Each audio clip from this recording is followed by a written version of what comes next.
Hello students, how are you all? Now the next chapter of Java is exception handling. सबसे पहले exception क्या होती है?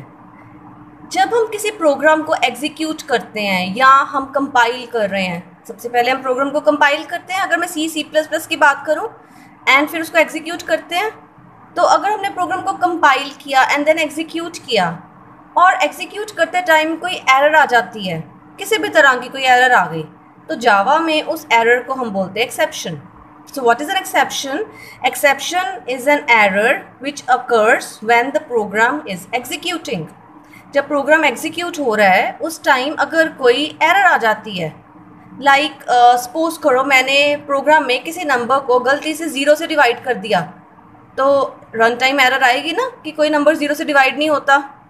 सो उस तरह की एरर को हम जावा में एक्सेप्शन कहते हैं. एंड एक्सेप्शन हैंडलिंग मीन्स कि अगर इस तरह की सिचुएशन आ जाती है कि कोई एरर आ गई है, तो हमें उसको कैसे हैंडल करना है. हैंडल क्यों करना है? द रीज़न इज़ कि अगर हमने किसी एक्सेप्शन या एरर को हैंडल नहीं किया, लाइक लेट अस सपोज कि मैं एक प्रोग्राम एग्जीक्यूट कर रही हूँ और बीच में मैंने गलती से किसी नंबर को 0 से डिवाइड कर दिया, राइट? और वो जो स्टेटमेंट है जहाँ पर मैंने नंबर को 0 से डिवाइड किया है, उसके बाद भी बहुत सारी इंपॉर्टेंट स्टेटमेंट्स पड़ी हुई हैं एग्जीक्यूट होने वाली. लेकिन होगा क्या, जिस स्टेटमेंट में नंबर 0 से डिवाइड हो गया वहाँ पर एरर आ गई, ठीक है, और प्रोग्राम ने वहीं अबॉर्ट हो जाना है, वहीं स्टॉप हो जाना है. तो मेरी जो इंपॉर्टेंट स्टेटमेंट्स हैं उसके बाद पड़ी हैं वो तो एग्जीक्यूट ही नहीं हुई. क्यों? क्योंकि प्रोग्राम अबॉर्ट हो गया. वाई? क्योंकि रन टाइम एरर आ गई है और मैंने एरर को हैंडल नहीं किया हुआ था. अगर मैं एरर को हैंडल नहीं करती, तो अगर एरर आ जाती है या एक्सेप्शन आ जाती है, एक्सेप्शन रेज हो जाती है, तो क्या होगा, जावा का JVM जो है वो अप्रोप्रिएट मैसेज दे देगा कि यहाँ पर एरर आई है एंड प्रोग्राम को अबॉर्ट कर देगा, यानी अगली स्टेटमेंट्स एग्जीक्यूट ही नहीं होंगी. और अगर मैंने एक्सेप्शन को हैंडल किया होगा तो क्या होगा, जब एक्सेप्शन आई, डिवाइड बाय 0 वाली स्टेटमेंट एग्जीक्यूट हुई, एरर आई, तो जावा ने एरर का मैसेज दे दिया जो मैंने मैसेज दिया होगा. एक्सेप्शन हैंडलिंग में मैं मैसेज दे सकती हूँ अपनी तरफ से, लाइक मैंने मैसेज दे दिया कि डिवाइड बाय 0 एरर, तो मैसेज आ गया और साथ में मेरी अगली स्टेटमेंट्स एग्जीक्यूट होनी शुरू हो गई. So this is the reason why we handle the exception. So मैं बुक का आपका रीड करती हूँ. Sometimes when the Java program executes some unexpected और इररेलेवेंट एरर में अकर. कोई एरर आ जाती है. For example, user might enter invalid input, कोई गलत इनपुट दे दिया हमने, या हमने फ़ाइल ओपन करने की कोशिश की, वो फ़ाइल नहीं खुल रही, या कोई नेटवर्क में एरर आ गई है, ठीक है. तो इन सब सिचुएशंस को एक्सेप्शंस कहते हैं. और एक्सेप्शंस वैसे क्या होती हैं, briefly they are run time error. Run time पर जब एरर आ जाती है, ठीक है, और जब रन टाइम एरर या एक्सेप्शन आती है तो प्रोग्राम वहीं अबॉर्ट हो जाता है और JVM एक अप्रोप्रिएट मैसेज यूज़र को शो कर देता है और प्रोग्राम को वहीं ख़त्म कर देता है. और अगर हम चाहते हैं कि प्रोग्राम अबॉर्ट ना हो तो हम एक्सेप्शन हैंडलिंग करेंगे, ठीक है. Then again what is an exception, कि बहुत सारी रन टाइम एरर आ जाती हैं, like trying to divide by 0, या अगर हम नेगेटिव नंबर का स्क्वायर रूट कैलकुलेट करने की कोशिश करें तब भी तो एरर आएगी, या हमने किसी ऐसी फाइल को ओपन करने की कोशिश की जो फाइल एग्जिस्ट ही नहीं कर रही, हमने डिलीट कर दी हुई है, ठीक है. सो उस चीज़ को हम एक्सेप्शन कहते हैं. अब नई बात, जावा में हर एक्सेप्शन का एक नाम है, ठीक है. मैं आपको करवाऊंगी, प्रोग्राम्स करवाऊंगी, कुछ एक्सेप्शंस के नेम्स बताऊंगी, तो आपको थोड़ा बहुत क्लियर हो जाएगा कि जावा में हर एक्सेप्शन का एक नेम है. लाइक अगर हम बात करें ना डिवाइड बाय 0 एरर, इस एक्सेप्शन का पता है क्या नाम है? इस एक्सेप्शन का नाम है अर्थमेटिक एक्सेप्शन. सो अर्थमेटिक एक्सेप्शन का मतलब डिवाइड बाय 0 की एरर आई है, ठीक है. सो हर एक्सेप्शन का एक नेम है जावा में, और एक्सेप्शन एक्चुअली एक क्लास है जावा में. What is an exception? Exception is actually a class in Java, ठीक है. और जितने भी एक्सेप्शंस हैं, लाइक अर्थमेटिक एक्सेप्शन मैंने आपको बताई, ये एक्सेप्शन क्लास के ऑब्जेक्ट्स हैं. तो हर एक्सेप्शन जो है, हर तरह की एरर है जो नाम दिया हुआ है, हर एरर को एक एक नाम दिया हुआ है, वो सारे नेम्स क्या हैं, वो एक्सेप्शन क्लास के ऑब्जेक्ट्स हैं, ठीक है. And let me show you exception is also a part of java.lang package. तो इसलिए हमें java.lang पैकेज को इंपोर्ट नहीं करना पड़ेगा. Why? Because this is a default package, मैंने ऑलरेडी एक्सप्लेन किया हुआ है. तो हम एक्सेप्शन कि ऑब्जेक्ट्स को ऐसा यूज करेंगे without importing java.lang package, because java.lang package is the only default package which is automatically imported when the program is executed. We don't need to import it using import statement, right? So हम वापस आ जाते हैं अपने chapter पे. Now what happens when an exception occurs? There are two ways to deal with an exception. The program may write code that handles the exception if they occur, and that is called catching an exception or exception handling. मैं एक exception का code लिख देती हूँ कि अगर ये exception आएगी तो ऐसा हो, ठीक है. उस केस में क्या होगा, जो मैंने मैसेज दिया वो मैसेज डिस्प्ले होगा और प्रोग्राम अबॉर्ट नहीं होगा, अगले स्टेटमेंट से कंटिन्यू होना शुरू हो जाएगा, ठीक है. और अगर मैंने एक्सेप्शन को हैंडल नहीं किया, मैंने जैसे पिछले चैप्टर्स तक हम करते आ रहे हैं, हमने एक्सेप्शन हैंडलिंग तो पढ़नी अभी है, ठीक है. अगर मैं प्रोग्राम को हैंडल नहीं, एक्सेप्शन को हैंडल नहीं कर रही तो क्या होगा, if the program does not supply any code for this, तो उस एक्सेप्शन को कौन हैंडल करेगा, उस एक्सेप्शन को जावा का डिफ़ॉल्ट एक्सेप्शन हैंडलर हैंडल करेगा. यानी वो एक्सेप्शन हैंडल तो ज़रूर होगी, जावा का डिफ़ॉल्ट एक्सेप्शन हैंडलर जो होगा वो उस एक्सेप्शन की स्टेटमेंट प्रिंट कर देगा, जो भी उसने मैसेज प्रिंट करना है प्रिंट कर देगा. एंड द प्रॉब्लम इज़ कि प्रोग्राम वहाँ अबॉर्ट हो जाएगा, ठीक है. अगली स्टेटमेंट्स जो हैं वो एग्जीक्यूट ही नहीं होंगी, जो हम नहीं चाहते. इसलिए हम एक्सेप्शन हैंडलिंग करते हैं ताकि प्रोग्राम ख़त्म ना हो, टर्मिनेट ना हो, ठीक है. अब एक एग्जांपल देखो जिसमें हमने एक्सेप्शन को हैंडल नहीं किया हुआ. Like this example. Now in this program see what is happening. There is a class test. Test में हमने मेन फंक्शन रखा, मैंने एक बी वेरिएबल डिक्लेयर किया, उसमें 0 वैल्यू डाली, और ए वेरिएबल में 23 divided by B, automatically 23 divided by 0. तो जब ये प्रोग्राम एग्जीक्यूट होगा तो मैंने देखो कुछ हैंडलिंग नहीं की एक्सेप्शन की, राइट. तो क्या होगा, इस स्टेटमेंट में एरर जनरेट होगी और प्रोग्राम जो JVM का डिफ़ॉल्ट हैंडलर है, जावा का डिफ़ॉल्ट हैंडलर है एक्सेप्शन हैंडलर, वो ये मैसेज प्रिंट कर देगा, ठीक है. एंड प्रोग्राम यहीं पर टर्मिनेट हो जाएगा. ये जो स्टेटमेंट है नेक्स्ट स्टेटमेंट, ये मैसेज प्रिंट ही नहीं होगा क्योंकि मैंने जावा की एक्सेप्शन को हैंडल नहीं किया हुआ था. यहाँ पर एरर आई और प्रोग्राम ने जो जावा का डिफ़ॉल्ट एक्सेप्शन हैंडलर है उसने अपने हिसाब से मैसेज दे दिया, राइट. और मैसेज भी थोड़ा कॉम्प्लिकेटेड सा होता है, ठीक है. वो मैसेज दे दिया और प्रोग्राम वहीं टर्मिनेट हो गया, ये वाली स्टेटमेंट एग्जीक्यूट ही नहीं हुई, ठीक है. और अगर हम जावा को एक्सेप्शन को हैंडल करते हैं तब क्या होगा और हैंडल कैसे करते हैं, सबसे पहले बात. सो in order to prevent the program from being aborted at runtime when exception occur, then exception must be handled in the program. exception को हमें handle करना पड़ेगा and this is called exception handling, ठीक है. then this makes the program or application more reliable, ठीक है. और जावा में exception handling कैसे करते हैं, जावा में exception handling करने के लिए अब हम exception handling पर आ रहे हैं, ठीक है. 5 keywords यूज़ करते हैं, catch, try, catch, throw, throws and finally. इन सबको हम पढ़ लेंगे तो चैप्टर खत्म हो जाएगा, ठीक है. सो let us first of all start with these 2 keywords, try and catch. Now let us start with the try catch block. ये इकट्ठा होता है, ये जैसे कहते हैं जोड़ी होती है, ट्राई कैच ये इकट्ठा ही आता है. अब ट्राई ब्लॉक होता है, एक कैच ब्लॉक होता है. ब्लॉक मीन्स जैसे इफ़ ब्लॉक होता था, फॉर ब्लॉक होता है कर्ली ब्रैकेट्स में, वैसे ही ट्राई ब्लॉक होता है, कैच ब्लॉक होता है. ट्राई ब्लॉक में हम उन स्टेटमेंट्स को डाल देते हैं जो स्टेटमेंट्स हमें लगती हैं रिस्की हैं. रिस्की मीन्स वो स्टेटमेंट्स जिनमें एरर आ सकती है. अब प्रोग्राम में हर स्टेटमेंट तो रिस्की नहीं होती, लाइक डेक्लरेशन स्टेटमेंट रिस्की नहीं होगी, या हमने कुछ प्रिंटिंग करवाई है वो रिस्की नहीं होगा, ठीक है. जो स्टेटमेंट्स में हमें लगता है कि इसमें एरर आ सकती है उन स्टेटमेंट्स को हम ट्राई ब्लॉक में डालते हैं, ठीक है. So in this block we enclose the risky code that may generate exception, ठीक है. जिसमें एरर आ सकती है उस स्टेटमेंट्स को हम ट्राई ब्लॉक में डाल देते हैं, ठीक है. देन ट्राई ब्लॉक में डाल दी स्टेटमेंट, उसके बाद उस एक्सेप्शन को हैंडल करने के लिए हम कैच ब्लॉक लिखते हैं.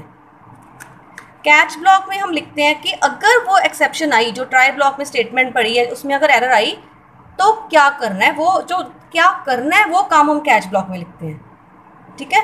ट्राई ब्लॉक में हम वो स्टेटमेंट डालते हैं जिसमें हमें लगता है एरर आ सकती है, स्टेटमेंट डाल दी, और अगर बाई चांस उस स्टेटमेंट में एरर आ जाती है रन टाइम पे तब क्या करना है, वो काम कैच में डालते हैं, ठीक है.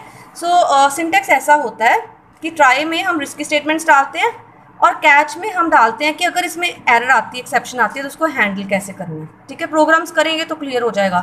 सो ट्राई कैच इकट्ठा ही होता है. अब ट्राई हमेशा एक ही होगा, हर प्रोग्राम में ट्राई ब्लॉक एक ही होगा, कैच ब्लॉक्स बहुत सारे हो सकते हैं डिपेंडिंग अलग अलग एक्सेप्शंस के लिए। मैंने आपको बताया ना जावा में हर एक्सेप्शन का एक नेम होता है। तो अगर हमें लगता है कि जो ट्राई ब्लॉक में स्टेटमेंट्स हैं उनमें ये एरर भी आ सकती है, ये वाली भी आ सकती है, ये वाली भी आ सकती है, तो हर एरर के लिए हम अलग अलग कैच लगाएंगे कि अगर ये आई तो क्या करना है, दूसरी आई तो क्या करना है, तीसरी आई तो क्या करना है। So there could be multiple catch blocks but there is only one try block, right. So the try block must have at least one catch block, एक catch block तो होना चाहिए, and more than one catch block can also be there, but there is only one try block, ठीक है। Then फिर से try block का उसने समझाया है, और ट्राई ब्लॉक कैसे लिखना है, स्मॉल लेटर्स में TRY कीवर्ड लिख के कर्ली ब्रैकेट्स में वो सारा कोड जो रिस्की है वो डाल दिया, ठीक है। इसे हम गार्डेड रीजन कहते हैं। वाई? बिकॉज ये गार्ड हो गया, इसमें एरर आएगी तो अपने आप कैच ने उसको पकड़ लेना है, राइट। और कैच ब्लॉक क्या करता है, कैच ब्लॉक में हम डालते हैं कि अगर एरर आई तब हमने क्या करना है, तब क्या होना चाहिए, ठीक है। सो इसको इतना समझने की ऐसे नहीं समझ आएगी जब तक हम एक प्रोग्राम नहीं करते। So let us discuss the first program of exception handling. तो पहले से कैच ब्लॉक का सिंटेक्स बताया हुआ है, स्मॉल लेटर्स में कैच लिखना है, और जो एरर की टाइप नेम है, आपको बताया था ना हर एरर का एक नेम होता है, तो एरर का नेम लिख दिया एंड आगे हमने एक ऑब्जेक्ट डिक्लेयर करना होता है, ठीक है। ये मैं आपको करवाऊंगी अभी। So let us start with the first program. So this is the first program exception handling का, ठीक है। एक्सेप्शन हैंडलिंग की थियोरी लिखनी है तो साथ में इस प्रोग्राम को आप बता सकते हो, right. So this is an important program अगर थियोरी पॉइंट ऑफ व्यू से देखा जाए तो। सो क्लास बनाई हमने एक्सेप्शन डेमो की, उसमें मेन फंक्शन रखा। मेन फंक्शन में हमने दो वेरिएबल्स रखे A and B, right.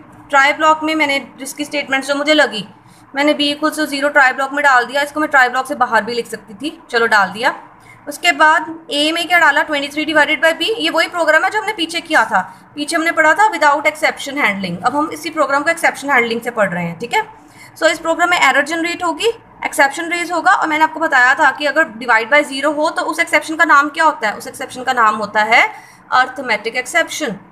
So it means इस स्टेटमेंट में अर्थमेटिक एक्सेप्शन रेज हुई, ट्राई में था तो क्या होगा, यहाँ पर अर्थमेटिक एक्सेप्शन रेज हुई तो अर्थमेटिक एक्सेप्शन वाला कैच ब्लॉक ढूंढा जाएगा। अर्थमेटिक एक्सेप्शन वाला कैच ब्लॉक कौन सा है, ये वाला देखो, अर्थमेटिक एक्सेप्शन वाला कैच ब्लॉक है, ठीक है। कैच स्मॉल लेटर्स में लिखा, अर्थमेटिक एक्सेप्शन का नाम लिखा कि अगर ये वाली एक्सेप्शन आती है तो ये वाली कैच ब्लॉक चलेगी, और एक ऑब्जेक्ट डाल देना है, राइट। इसमें क्या होता है, इस ऑब्जेक्ट में इस एरर की डिटेल्स होती हैं सारी। Then system dot out print line से हमने मैसेज प्रिंट करवा दिया डिवाइड बाई 0 एरर, ठीक है। तो होगा क्या, इस स्टेटमेंट में एक्सेप्शन रेज हुई, जैसे एक्सेप्शन रेज हुई कौन सी हुई, arithmetic exception. Control arithmetic exception वाली कैच को ढूंढना शुरू करेगा, उसको मिल गई। अर्थमेटिक एक्सेप्शन की कैच में क्या लिखा हुआ है, डिवाइड बाय 0 एरर, ठीक है। तो ये मैसेज प्रिंट हो जाएगा और प्रोग्राम में अबॉर्ट नहीं होगा, अगली स्टेटमेंट्स एग्जीक्यूट शुरू हो जाएंगी। सो अगली जो भी स्टेटमेंट्स एग्जीक्यूट होंगी, तो एक ही स्टेटमेंट है by chance after catch block, तो ये स्टेटमेंट एग्जीक्यूट होगी। हाँ, ये स्टेटमेंट ज़रूर स्किप होगी। ये स्टेटमेंट को अगर हम स्किप नहीं करना चाहते थे तो हम क्या करते, इस स्टेटमेंट को कैच के बाद लिख सकते थे। तो जैसे यहाँ एरर आती, कंट्रोल कैच में जाता, और कैच के बाद प्रोग्राम में अबॉर्ट तो होना नहीं, अगली स्टेटमेंट्स ने एग्जीक्यूट हो जाना है। सो देखो आउटपुट क्या आई, divide by 0 error and after catch block वाली स्टेटमेंट भी चल पड़ी, राइट। सो ये डिफरेंस है। अगर एक्सेप्शन हैंडल ना करते तो यहीं पर एरर आ जाती, प्रोग्राम यहीं टर्मिनेट हो जाता, ये स्टेटमेंट चलनी ही नहीं थी आफ्टर कैच ब्लॉक। कई बार ये स्टेटमेंट्स बहुत इंपॉर्टेंट होती हैं। कैसे इंपॉर्टेंट होती हैं, लाइक सपोज मैंने एक फ़ाइल ओपन कर दी, ठीक है, कोई फाइल ओपन की, बहुत इंपॉर्टेंट फाइल है, फाइनेंशियल डॉक्यूमेंट्स की कोई फाइल है, मैंने ओपन की, एरर आ गई, मैंने हैंडल नहीं किया हुआ एरर को, प्रोग्राम टर्मिनेट हो गया, फाइल ओपन की ओपन रह गई, क्लोज ही नहीं हुई। अगर हैंडल किया होता, फाइल ओपन थी, एरर आ गई, कैच चला, नीचे मैंने फाइल क्लोज वाली स्टेटमेंट्स लिख दी, तो फाइल क्लोज होके ही प्रोग्राम खत्म होगा। पता लगा क्यों important exception handling. Now the next topic is Java exception classes. अब तक आपको इतना तो क्लियर हो गया कि जब भी जावा में कोई एरर रेज होती है तो हम उसे एक्सेप्शन कहते हैं, हम कहते हैं एक्सेप्शन रेज हुई है, ठीक है। अब हमने इन एक्सेप्शंस को थोड़ा और डिटेल में पढ़ना है। जितनी भी एक्सेप्शंस हैं या जितनी भी एरर्स रेज होती हैं जावा में, चाहे हमने 0 से गलती से डिवाइड कर दिया तब एक एक्सेप्शन रेज हुई जिसे हम अर्थमेटिक एक्सेप्शन कहते हैं, या फिर हमने एक एरे बनाया जिसमें हमने 4 एलिमेंट्स डाले लेकिन हम 6th एलिमेंट को असेस कर रहे हैं, तो एरर आएगी कि ये तो एलिमेंट है ही नहीं एरे में, so array index out of bound कहते हैं उसे। सो इस तरह की जावा में बहुत सारी एरर्स होती हैं, और जितनी भी एरर्स होती हैं ना वो सब क्या हैं, वो जावा में ऑब्जेक्ट्स हैं। अब इसको ध्यान से समझो। एक मेन क्लास है object class, this is a super class. इसकी एक सब क्लास है दैट इज़ थ्रोएबल। ठीक है, थ्रोएबल क्लासेस की फर्दर 2 सब क्लासेस हैं, एरर एंड एक्सेप्शन। हमने यहाँ फोकस करना है एक्सेप्शन क्लास में। जितनी भी एरर्स आती हैं, चाहे अर्थमेटिक एक्सेप्शन हो, चाहे array index out of bound exception हो, वो सारी क्या हैं, वो सारे एक्सेप्शन क्लासेस की सब क्लासेस हैं। समझे? जितने भी एक्सेप्शंस आती हैं वो सब क्लासेस हैं, फर्दर क्लासेस हैं, और वो सारे एक्सेप्शन क्लास की सब क्लासेस हैं। जो एरर है इसको हम और डिटेल में पढ़ते हैं। Let me read the theory. In Java exceptions are objects. जितने भी एक्सेप्शंस हैं ये क्या हैं, ये ऑब्जेक्ट्स हैं।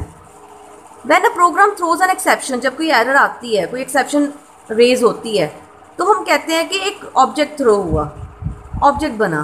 किसका ऑब्जेक्ट बना? उस एक्सेप्शन क्लास का ऑब्जेक्ट बना। जैसे सपोज करो मैंने 0 से डिवाइड कर दिया, तो एक एक्सेप्शन रेज होगी, एरर रेज होगी, तो एक्चुअली में क्या होगा, अर्थमेटिक एक्सेप्शन क्लास का ऑब्जेक्ट बनेगा। अगर मैंने कुछ ऐसा एरे का एलिमेंट असेस करने की कोशिश की जो उस एरे में है ही नहीं, उस एरे के इंडेक्स की बाउंड्री से बाहर है, तो एक्सेप्शन रेज हुई, array index out of bound. तो एक्चुअली में होगा क्या, जो क्लास है array index out of bound नाम की जो क्लास है, उसका एक ऑब्जेक्ट बनता है। तो ऑब्जेक्ट बनने का मतलब एक्सेप्शन रेज हुई है, तो एक्चुअली में ऑब्जेक्ट बनता है। ठीक है, जब भी कोई एरर आती है तो उस एरर वाली क्लास का ऑब्जेक्ट डिक्लेयर होता है, क्रिएट होता है। ठीक है, thus an exception object is always the instant of the class derived from throwable। तो एक्सेप्शन जो भी ऑब्जेक्ट है, एक्सेप्शन का ऑब्जेक्ट जो रेज हुआ है, वो कहाँ से बना, वो थ्रोएबल क्लास के एक्सेप्शन क्लास से बना। यानी throwable is the main class, और you can say object is the main class, it is driving throwable class, throwable class is driving error and exception class, and जितनी भी exceptions हैं वो सारी, अब हम अलग अलग exception के names पढ़ने वाले हैं, 2 तो मैंने आपको भी बताई हैं, बहुत सारी होती हैं। तो वो जितनी भी exceptions हैं, जितनी भी errors के names हैं, वो सारे actually में classes हैं, और जब भी उस नाम की exception raise होती है तो क्या होता है, वो class अपना एक object बना देती है। ठीक है, सो एक्सेप्शन क्लास की फर्दर 2 सब क्लासेज हैं, interrupted exception, run time exception, और एक और सब क्लास है इसकी IO एक्सेप्शन। जो ये IO एक्सेप्शन है ना, ये अलग पैकेज में पड़ी हुई है, ये java.io पैकेज में पड़ी हुई है, लेकिन ये जितनी क्लासेज हैं ये सारी java.lang पैकेज में पड़ी हुई हैं। ठीक है, इस तरह हायरार्की है, थोड़ी कॉम्प्लिकेटेड है, बट आपको समझ आ जाएगी धीरे धीरे जैसे हम आगे पढ़ते जाएंगे। Now what is an error and what is an exception. हम एरर पे ज़्यादा फोकस नहीं करेंगे, एरर क्लास पे ज़्यादा फोकस नहीं करेंगे। वाई? बिकॉज एरर क्लास की जो सब क्लासेस हैं वो सारे उस तरह की एरर्स हैं जिनको हम बीइंग अ प्रोग्रामर हैंडल नहीं कर सकते, जिनको ऑपरेटिंग सिस्टम ने हैंडल करना है। कुछ ऐसी एरर्स जिनको हम हैंडल नहीं कर सकते, जिनको ऑपरेटिंग सिस्टम हैंडल करेगा। फॉर एग्ज़ाम्पल, जैसे मेमोरी ख़त्म हो गई, हमने कोई ऑब्जेक्ट डिक्लेयर करना है, लेकिन ऑब्जेक्ट डिक्लेयर करने के लिए मेमोरी नहीं है, जो कंप्यूटर है that becomes out of memory, memory ख़त्म हो गई, कम पड़ गई, तो उस तरह की एरर को तो हम बीइंग अ प्रोग्रामर हैंडल नहीं ना कर सकते, उस तरह की एरर को ऑपरेटिंग सिस्टम हैंडल करेगा।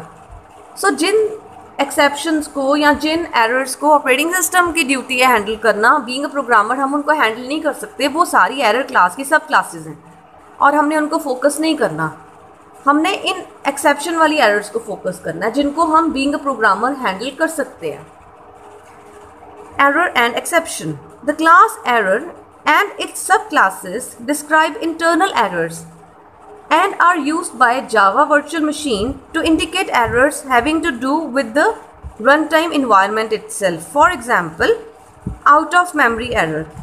जब जो सिस्टम है वो आउट ऑफ मेमोरी हो जाता है, no memory is there to create a variable, या कुछ भी करने के लिए मेमोरी स्पेस नहीं है, तो जो एरर रेज होती है वो एरर क्लास की सब क्लास होगी, और उसको हम फोकस नहीं करेंगे, वो ऑपरेटिंग सिस्टम का काम है उसको हैंडल करना।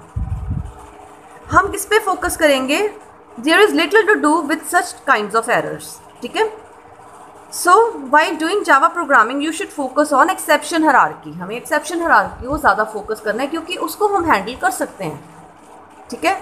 उसकी हम एक्सेप्शन हैंडलिंग कर सकते हैं, एक्सेप्शन क्लास वाली एरर्स की।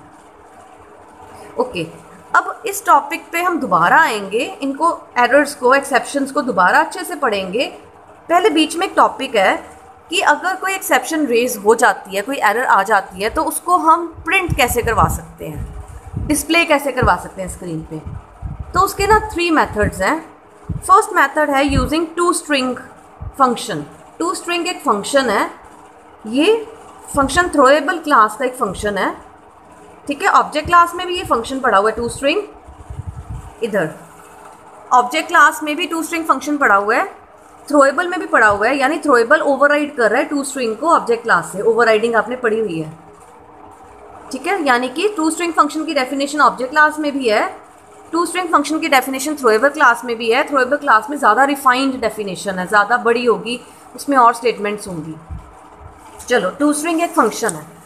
अब टू स्ट्रिंग फंक्शन करता क्या है? टू स्ट्रिंग फंक्शन का काम होता है ऑब्जेक्ट को स्ट्रिंग में कन्वर्ट करना। I repeat, to string function का काम होता है ऑब्जेक्ट को स्ट्रिंग में कन्वर्ट करना। चलो देखो, अब आपको एक बात तो क्लियर है कि जब कोई एक्सेप्शन रेज होती है तो उस क्लास का ऑब्जेक्ट बनता है, ठीक है। चलो अब देखते हैं। एक क्लास बनाई, उसमें मेन फंक्शन रखा, उसमें 2 वेरिएबल्स हैं ए एंड बी। कुछ रिस्की स्टेटमेंट्स को हम ट्राई में डालते हैं। हमने बी में 0 डाला, ए में 23 डिवाइडेड बाय बी। अब देखो डिवाइडेड बाय 0 हो गया, यहाँ पर एरर आएगी। कौन सी एरर आएगी? Arithmetic exception. एरर आने का मतलब क्या है? एरर आने का मतलब है कि जो अर्थमेटिक एक्सेप्शन क्लास है वो अपना एक ऑब्जेक्ट जनरेट करेगी, और इस लाइन पे, क्योंकि ये ट्राई में पड़ी हुई है स्टेटमेंट, तो यहाँ पर एक्सेप्शन रेज हुई, यानी ऑब्जेक्ट बना अर्थमेटिक एक्सेप्शन क्लास का। तो इसके कॉरस्पॉन्डिंग कैच को ढूंढा जाएगा। क्या अर्थमेटिक एक्सेप्शन की कोई कैच बनी हुई है? Yes, this is the catch. और ये ई ऑब्जेक्ट है, ये वो ऑब्जेक्ट है जो बना था जब यहाँ पे एरर आई थी। ये अर्थमेटिक एक्सेप्शन क्लास का ऑब्जेक्ट है, ठीक है। इसमें सारी इन्फॉर्मेशन है कि क्या एरर आई है, क्यों आई है। तो हमने अब इस टॉपिक में ये पढ़ना है कि इसकी जो इन्फॉर्मेशन है, जो इसके अंदर हिडन है, उसको कैसे डिस्प्ले कराया जा सकता है। तो इसके 3 तरीके होते हैं। पहला मेथड है कि हम टू स्ट्रिंग फंक्शन यूज़ करें। मैंने क्या किया, मैंने सिस्टम डॉट आउट और प्रिंट लाइन और बीच ब्रैकेट में ऑब्जेक्ट का नेम लिख दिया ई। अब प्रिंट लाइन फंक्शन तो स्ट्रिंग को प्रिंट करती है, ये तो ऑब्जेक्ट है, तो क्या होगा, अपने आप ही by default to string function call होगा, इस ऑब्जेक्ट को स्ट्रिंग में कन्वर्ट किया जाएगा, फिर वो स्ट्रिंग प्रिंट लाइन के थ्रू डिस्प्ले होगी और इस तरह की कुछ आउटपुट आएगी, ठीक है। कैच खत्म हुआ, कैच के बाद वाली स्टेटमेंट प्रिंट हुई, आफ्टर कैच स्टेटमेंट, ठीक है। So the first method to print the description behind the exception is to use to string method. और to string method by default अपने आप ही कॉल हो जाता है, यानी ऑब्जेक्ट को प्रिंट लाइन फंक्शन से डिस्प्ले करवा दो। So this is the first method. Second method एक और फंक्शन है जिसे कहते हैं गेट मैसेज फंक्शन। हमने क्या किया, सेम वही प्रोग्राम है, एरर आई, कैच चली, ठीक है। System dot out print line, हमने अपना कोई मैसेज प्रिंट किया और एरर की डिस्क्रिप्शन कैसे प्रिंट की, ई डॉट गेट मैसेज। तो ई डॉट गेट मैसेज से भी एरर की डिस्क्रिप्शन प्रिंट हो जाएगी। इस तरह की ये प्रिंट हुई सैम्पल डॉट txt। उसने सिर्फ प्रोग्राम का नाम प्रिंट किया, बहुत ज़्यादा एक्सप्लेनेशन नहीं दी गेट मैसेज से। अब ये जो गेट मैसेज का तरीका है एरर की डिस्क्रिप्शन को प्रिंट करवाने का, एंड टू स्ट्रिंग वाला जो मेथड है, वो इतने एफिशिएंट मेथड्स नहीं है। जो बेस्ट मेथड है स्ट्रिंग एरर की डिस्क्रिप्शन को प्रिंट करवाने का, that is print stack trace. Print stack trace is a function जो क्या करेगा, जब एक्सेप्शन रेज हुई ना, जब जिस क्लास की एक्सेप्शन रेज हुई, जब उस क्लास ने अपना ऑब्जेक्ट बना दिया, तो क्या करेगा प्रिंट स्टैक ट्रेस, उस ऑब्जेक्ट की पूरी हिस्ट्री बता देगा कि ये जो फंक्शन था, इस फंक्शन को किसने कॉल किया था, उसको फर्दर किसने कॉल किया था, यानी पूरी detailed information. So the best method to print the description of the exception is to use print stack trace method. Fine. Print stack trace method कैसे यूज़ होता है? हमने क्लास बनाई, main function, to object, same program, 23 divided by 0 हुआ, exception raise हुई, यानी arithmetic exception ने अपना एक ऑब्जेक्ट बनाया और जो उसकी पर्टिकुलर कैच ब्लॉक है उसको ढूंढा जा रहा है, वो कैच ब्लॉक मिल गया अर्थमेटिक एक्सेप्शन वाला, और हमने क्या किया, E dot print stack trace. तो प्रिंट स्टैक ट्रेस ने क्या करना है, डिटेल्ड इन्फॉर्मेशन देनी है इस एक्सेप्शन की, ई की। सो ये डिटेल्ड एक्सप्लेनेशन देगा। यहाँ पर तो एक लाइन की एक्सप्लेनेशन है, वाई, बिकॉज प्रोग्राम छोटा था और किसी ने किसी को कॉल नहीं किया था। बट अगर एक फंक्शन ने, मेन ने किसी को फर्दर कॉल किया, उसने फर्दर किसी को कॉल किया, वहाँ पर एक्सेप्शन आई है जाके, तो पूरा प्रिंट स्टैक ट्रेस उसकी हिस्ट्री बताएगा। ठीक है, so these are the 3 methods that are used to print the description of the exception whenever that exception is thrown और whenever that exception occurs. Fine. Now next topic is multiple catch blocks. आपको पता है कि try catch block use होते हैं exception को handle करने के लिए। हम ट्राई ब्लॉक में वो स्टेटमेंट्स डाल देते हैं जो हमें रिस्की लगती है, हमें लगता है कि इनमें एरर आ सकती है, तो उनको हम ट्राई ब्लॉक में डाल देते हैं। और जब वो एरर आती है तो उसको कौन हैंडल करता है? उसको हैंडल करता है उसका पर्टिकुलर कैच ब्लॉक। अब स्टूडेंट्स, ट्राई ब्लॉक हमेशा 1 होता है, एक प्रोग्राम में एक ही ट्राई ब्लॉक होता है, लेकिन कैच ब्लॉक बहुत सारे हो सकते हैं। There could be multiple catch blocks associated with 1 try block. जैसे ट्राई ब्लॉक में ना रिस्क है कि इसमें डिवाइड बाय 0 भी हो सकता है, और इसमें जो एरे बना हुआ है उसके इंडेक्स की बाउंड्रीज के बाहर भी एलिमेंट असेस हो सकता है। यानी हमें 2-3 तरह के रिस्क लगते हैं कि इसमें ये हो सकते हैं, तो हम क्या करेंगे, हम उन सबका अलग अलग कैच बना सकते हैं। ठीक है, see how there is a program. अच्छा बेटा, ये प्रोग्राम में ना एक मल्टीपल कैच ब्लॉक तो एक्सप्लेन हो ही रहा है कंसेप्ट। इस प्रोग्राम में एक और न्यू कंसेप्ट एक्सप्लेन हो रहा है जो मैंने ऑलरेडी आपको थोड़ा सा इंट्रोडक्शन में बताया था, उसे कहते हैं कमांड लाइन आर्ग्यूमेंट्स। वो भी मैं आपको एक्सप्लेन करूँगी। इस प्रोग्राम में हो रहा है वो कमांड लाइन आर्ग्यूमेंट्स। चलो देखो, हम मल्टीपल कैच ब्लॉक्स में फोकस करते हैं। हमने क्लास बनाई मल्टीपल कैच नाम की, मेन फंक्शन रखा, मेन फंक्शन में जो रिस्की स्टेटमेंट्स हैं वो ट्राई में डाली। क्या स्टेटमेंट्स डाली, चलो ये ट्राई के स्टेटमेंट्स को भी देखते हैं। फिर हमने ट्राई के बाद एक कैच बनाया अर्थमेटिक एक्सेप्शन का, क्योंकि हमें डाउट था कि इसमें अर्थमेटिक एक्सेप्शन रेज हो सकती है। फिर हमने कैच बनाया array index out of bound exception का, क्योंकि हमें डाउट था कि इस ट्राई में array index out of bound नाम की एक्सेप्शन भी रेज हो सकती है।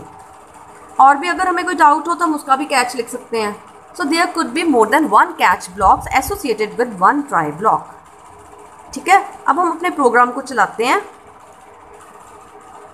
प्रोग्राम को हमने एग्जीक्यूट किया। ठीक है, आपको मैंने बताया था प्रोग्राम को कैसे एग्जीक्यूट करते हैं। हम कमांड प्रॉम्प्ट में जाके जावा लिखते हैं और प्रोग्राम का नेम लिख देते हैं। इससे पहले हम प्रोग्राम को कंपाइल कर चुके हैं, वो यहाँ पे शो नहीं किया जवैक के थ्रू, जावा सी के थ्रू। ठीक है, प्रोग्राम कंपाइल हो चुका है, अब हमने प्रोग्राम को एग्जीक्यूट करना है। सो हमने क्या लिखा, हमने जावा एंड प्रोग्राम का नेम लिख दिया। कैसे पता कि प्रोग्राम का नेम मल्टीपल कैच है? बिकॉज जिस क्लास में मेन फंक्शन पड़ा हुआ है उस क्लास का नाम मल्टीपल कैच है। तो आपको पता है कि जौन सी क्लास में मेन फंक्शन पड़ा होता है उसी नाम का ही प्रोग्राम होता है, प्रोग्राम को उसी नाम से सेव करना होता है विद एक्सटेंशन डॉट जावा। सो हमने क्लास को एग्जीक्यूट किया जावा मल्टीपल कैच से। फाइन, अब ध्यान से सुनो। अब हमने इस स्टेटमेंट में आगे कोई कमांड लाइन आर्ग्यूमेंट्स नहीं दिए।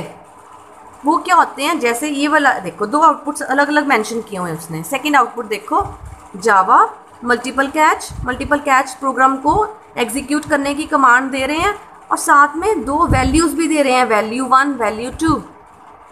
ये क्या है, ये कमांड लाइन आर्ग्यूमेंट्स हैं। These are the command line arguments. ये कमांड लाइन आर्ग्यूमेंट्स क्या होते हैं? कमांड लाइन आर्ग्यूमेंट्स वो इनपुट्स होते हैं जो हम प्रोग्राम को एग्जीक्यूशन के टाइम पे दे सकते हैं।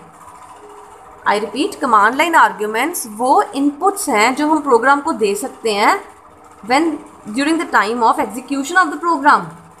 प्रोग्राम एग्जीक्यूट हो रहा है मल्टीपल कैच, और ये क्या है दोनों? ये दोनों कमांड लाइन आर्ग्यूमेंट्स हैं, वैल्यू 1 एंड वैल्यू 2। ये दोनों आर्ग्यूमेंट्स कहाँ जाएंगे? ये दोनों आर्ग्यूमेंट्स इधर जाएंगे आर्ग्यूमेंट्स एरे में। अब पहली बार आर्ग्यूमेंट्स एरे यूज़ हो रहा है। आर्ग्यूमेंट्स 0 में वैल्यू 1 जाएगा, आर्ग्यूमेंट्स 1 में वैल्यू 2 जाएगा। आर्ग्यूमेंट्स नाम कह रहे हैं ना, इसमें दो एलिमेंट्स चले गए, 0 में वैल्यू 1, ARGS 1 में वैल्यू 2 चला गया। ठीक है, तो ये दो अलग अलग आउटपुट्स हैं। चलो हम सबसे पहले पहली आउटपुट को चलाते हैं। जब हमने प्रोग्राम को एग्जीक्यूट किया without giving any command line arguments, हमने कोई कमांड लाइन आर्ग्यूमेंट्स नहीं दिए, प्रोग्राम की एग्जीक्यूशन मेन से शुरू होती है। आर्ग्यूमेंट्स एरे फिलहाल खाली है, हमने कोई कमांड लाइन आर्ग्यूमेंट्स नहीं दिए। ठीक है, ट्राई में आया, ए में हमने ए वेरिएबल डिक्लेयर किया। मैंने ये लाइन ना दोबारा काट के लिख दी है, ठीक है, इसी को लिखा है। ओके, ए में क्या वैल्यू डाली, ए में हमने वैल्यू डाली आर्ग्यूमेंट्स एरे डॉट लेंथ।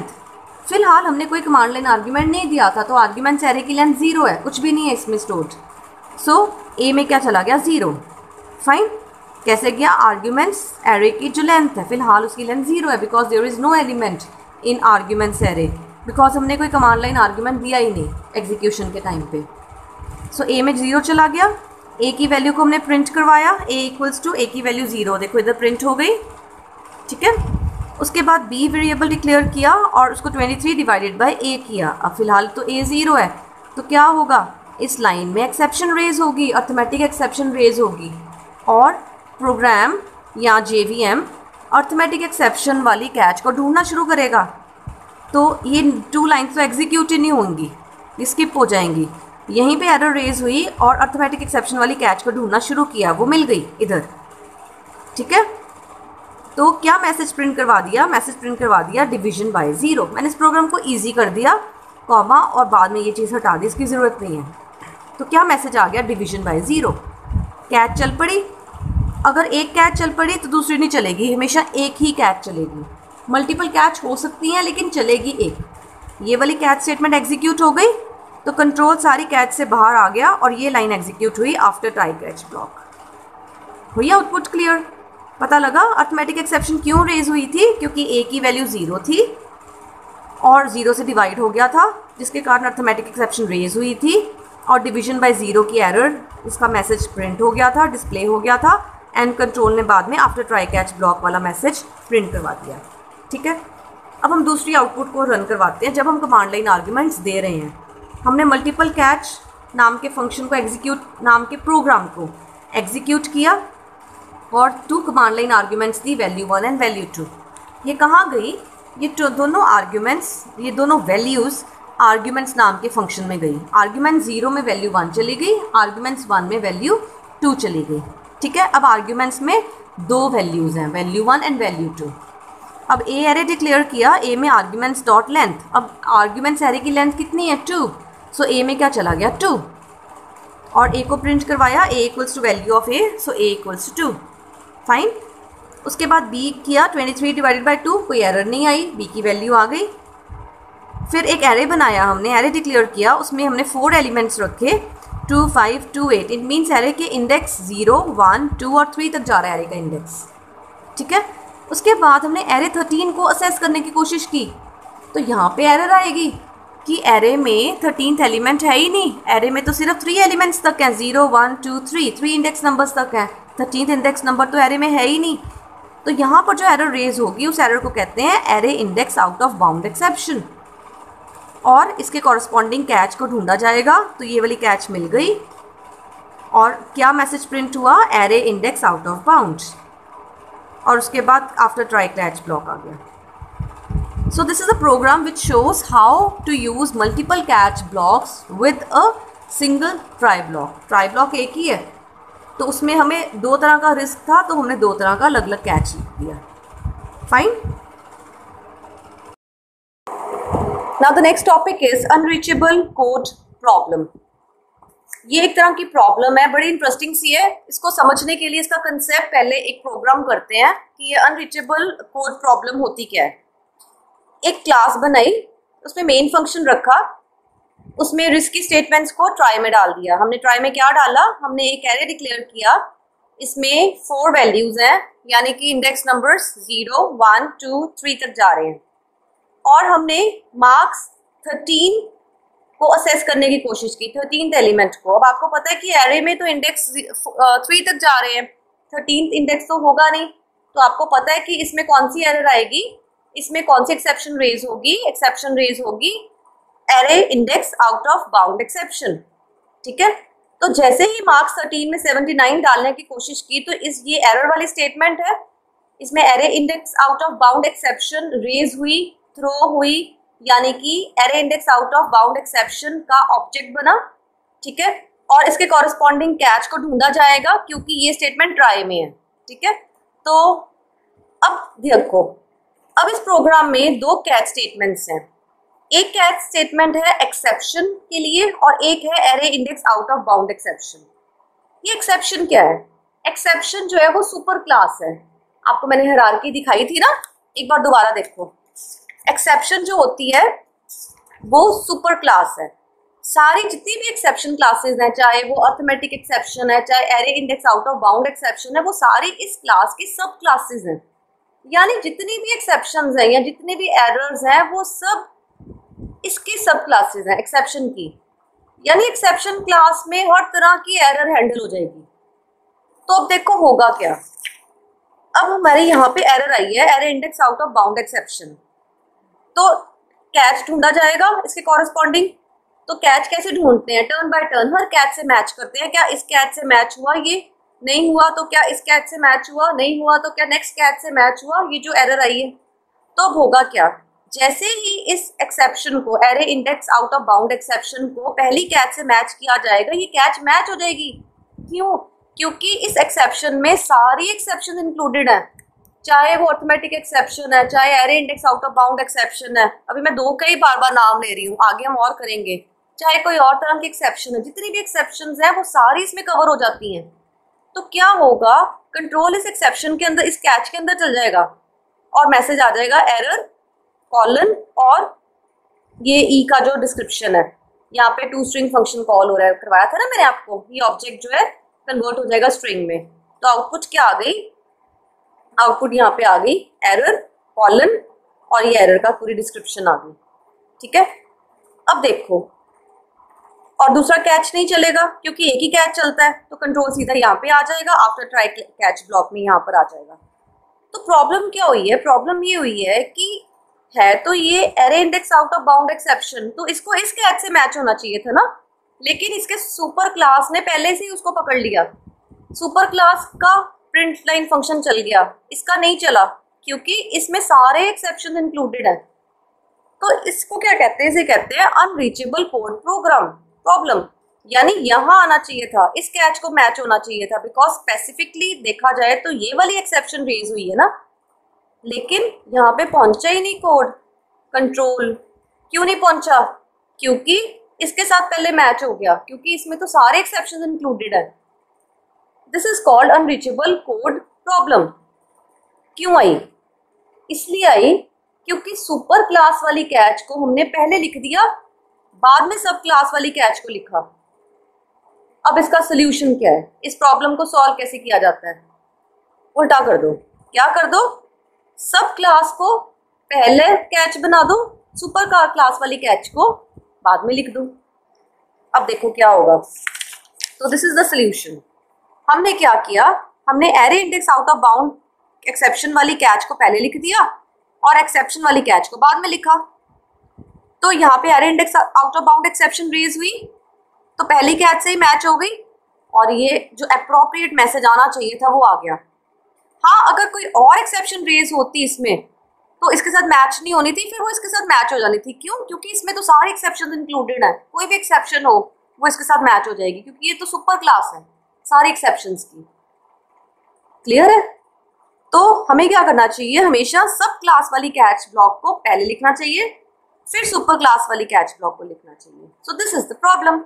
इसकी थोड़ी सी थ्योरी पढ़ते हैं। ये प्रोग्राम की एक्सप्लेनेशन है।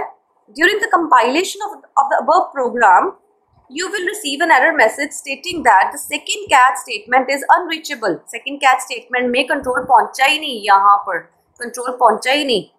Since array index out of bound exception is the subclass of exception, the first catch statement will handle all exception based errors, including array index out of bound exception.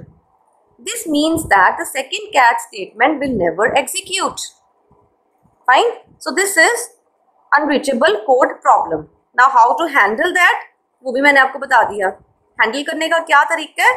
That the exception type of subclass must come before super class exception type. पहले सब class वाली catch लिख दो, फिर super class वाली catch लिख दो. Simple. Fine. Now next topic is nested try catch block. जैसे nested if else होता था वैसे nested try catch. Nested try catch means try के अंदर एक और try catch. ठीक है, देखो try block है, try block के अंदर एक try catch पड़ी हुई है और इस try की catch यहाँ पे पड़ी हुई है. फाइन. तो इसको कहते हैं nested try catch. It means that try block can be inside the block of another try. ठीक है, ट्राई के अंदर एक और ट्राई ब्लॉक हो सकता है. इसका भी प्रोग्राम देखते हैं, फिर कंसेप्ट और क्लियर हो जाएगा. Now see the program. Class बनाई, मेन फंक्शन रखा, एक वेरिएबल n लिया, n की वैल्यू 4 दी. ठीक है, एक एरे लिया, एक n लिया वेरिएबल और एक एरे लिया. एरे में कितने एलिमेंट्स डाले? 1 2 3 4 5 एलिमेंट्स, यानी इंडेक्स नंबर 0 1 2 3 4 तक जा रहा है. फाइन. उसके बाद फॉर की लूप लगी है, 0 से लेके 10 तक जाएगी. लेस देन इक्वल्स टू 10, सो 10 भी चाहिए, यानी 0 से लेके 10. 0 1 2 3 4 5 6 7 8 9 10. ठीक है. अभी इनिशियली देखें तो आई की वैल्यू कितनी है? इनिशियली आई की वैल्यू है 0. ठीक है, इसको मैं साइड पे लिख देती हूँ. इनिशियली आई की वैल्यू 0 है. ठीक है. कंट्रोल फॉर के अंदर गया,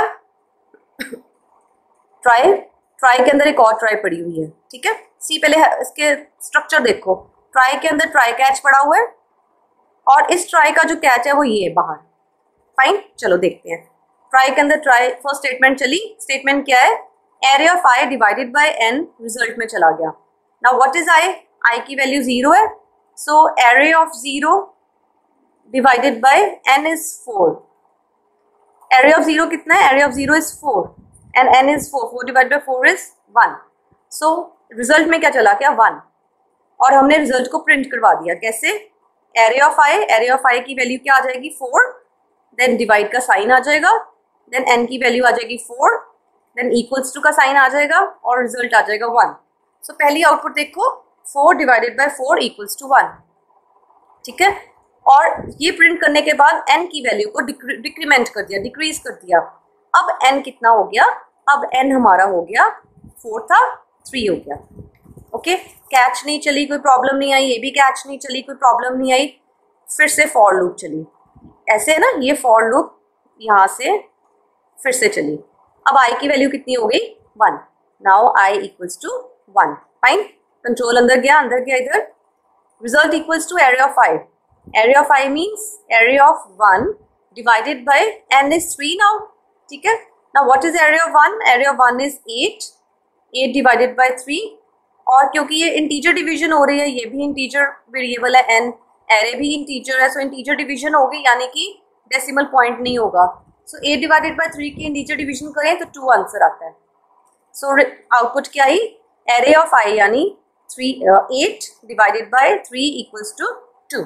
सो ये देखो, ये आउटपुट आ गई. सेकेंड भी कोई प्रॉब्लम नहीं आई, कोई एक्सेप्शन रेज नहीं हुई, तो कोई कैच नहीं चलेगा. ये भी कैच नहीं चला, ये भी कैच नहीं चला. कंट्रोल वापस फॉर लूप की नेक्स्ट आइटरेशन पे चला गया. Now i equals to 2. Fine. Control इधर आया. Result equals to array of i that is array of 2. Okay. N यहाँ पर रिजल्ट देने के बाद डिक्रीज भी हुआ था पिछली आइटरेशन में, मैं भूल गई थी बताना. ओके. तो यहाँ पर जब 2 प्रिंट हुआ था तो एन की वैल्यू डिक्रीज हो गई थी, 3 से 2 हो गई थी. फाइन. अब नेक्स्ट आइटरेशन, ये पहली आइटरेशन थी, ये सेकंड आइटरेशन है, ये थर्ड आइटरेशन चल रही है. आई की value is 2, array of 2, result is array of 2 divided by n is also 2. Array of 2 कितना है? 16. So 16 divided by 2 that is 8. System dot out of print line array of i is 16 divide 2 equals to 8. तो ये statement आ गई, 16 divide 2 equals to 8. Fine. और n की value decrease हुई. अब n की वैल्यू 2 थी तो कितनी हो गई? 1. कोई एक्सेप्शन रेज नहीं हुई, कोई प्रॉब्लम नहीं आई, कोई कैच नहीं चली. कंट्रोल फिर से नेक्स्ट आइटरेशन में. अब आई की वैल्यू कितनी हो गई? 3. ठीक है. अब रिजल्ट कितना बनेगा? Array of i that is array of 3 divided by n की वैल्यू कितनी है 1. Now what is array of 3? 0 1 2 3 that is 32. 32 divided by 1 that is 32. तो आउटपुट क्या आ गई? 32 डिवाइड 1 इक्वल्स टू 32. देखो आउटपुट आ गई 32 डिवाइड 1 इक्वल्स टू 32. कोई प्रॉब्लम नहीं आई, कोई कैच नहीं चला. ठीक है, अब तक सब ठीक चल रहा है. दोबारा फॉर की लूप चली, नेक्स्ट आइटरेशन, और सॉरी एन की वैल्यू डिक्रीज हुई, वो मैं भूल जाती हूँ. एन कितना हो गया? 0. एन की वैल्यू 0 हो गई. नेक्स्ट फॉर लूप चली, अब आई की वैल्यू कितनी हो गई? आई की वैल्यू हो गई 4. फाइन, कंट्रोल अंदर गया, रिजल्ट कैलकुलेट होगा. Array of 4 divided by 0, n की वैल्यू 0 थी. अब देखो जैसे ये स्टेटमेंट चली, यहाँ पे एरर आ गई. कौन सी एक्सेप्शन रेज हुई? Arithmetic exception divide by 0. तो कंट्रोल इन दोनों स्टेटमेंट्स को नहीं चलाएगा, यहां से सीधा ही अर्थमेटिक एक्सेप्शन वाली कैच को ढूंढा जाएगा. कहां पर है अर्थमेटिक एक्सेप्शन वाली कैच? ढूंढे तो इधर. और क्या मैसेज आ गया? Can't divide by 0. So fifth iteration में मैसेज क्या आ गया? Can't divide by 0. फाइन, क्यों? क्योंकि 0 से डिवाइड हो गया था, n की वैल्यू 0 थी. और इसके बाद सीधा ही कैच चल पड़ा. ना system dot out of print line वाली स्टेटमेंट एग्जीक्यूट हुई, ना ही n माइनस माइनस वाली स्टेटमेंट एग्जीक्यूट हुई. सो n की वैल्यू अभी भी 0 ही है. फाइन, अब फिर से फॉर की लूप चली. अब i की वैल्यू कितनी हो गई? i की वैल्यू हो गई 5. ठीक है, चलो अब देखते हैं अब रिजल्ट कैसे कैलकुलेट होगा. Array of 5 divided by n is 0. अब देखो एरे ऑफ 5, क्या एरे ऑफ 5 एग्जिस्ट करता है? लेट अस सी. एरे में इंडेक्स नंबर्स 0 1 2 3 4 तक जा रहे हैं. एरे ऑफ 5 तो एग्जिस्ट ही नहीं कर रहा. तो इसी चीज पे प्रॉब्लम आ जाएगी. डिवाइड बाय 0 तो बात की बात है. इसी चीज पर न्यूमरेटर में प्रॉब्लम आ जाएगी कि एरे ऑफ 5 तो है ही नहीं, तो कौन सी एक्सेप्शन रेज होगी? Array index out of bound. तो इस स्टेटमेंट में, रिजल्ट निकालने वाले स्टेटमेंट में, array index out of bound exception raise हुई. ना ही प्रिंट लाइन वाली स्टेटमेंट चलेगी, ना ही n माइनस माइनस वाली एग्जीक्यूट होगी. कंट्रोल सीधा इधर आ जाएगा इस कैच में. और क्या आउटपुट आई? Array index out of bounds. So next output is array index out of bound.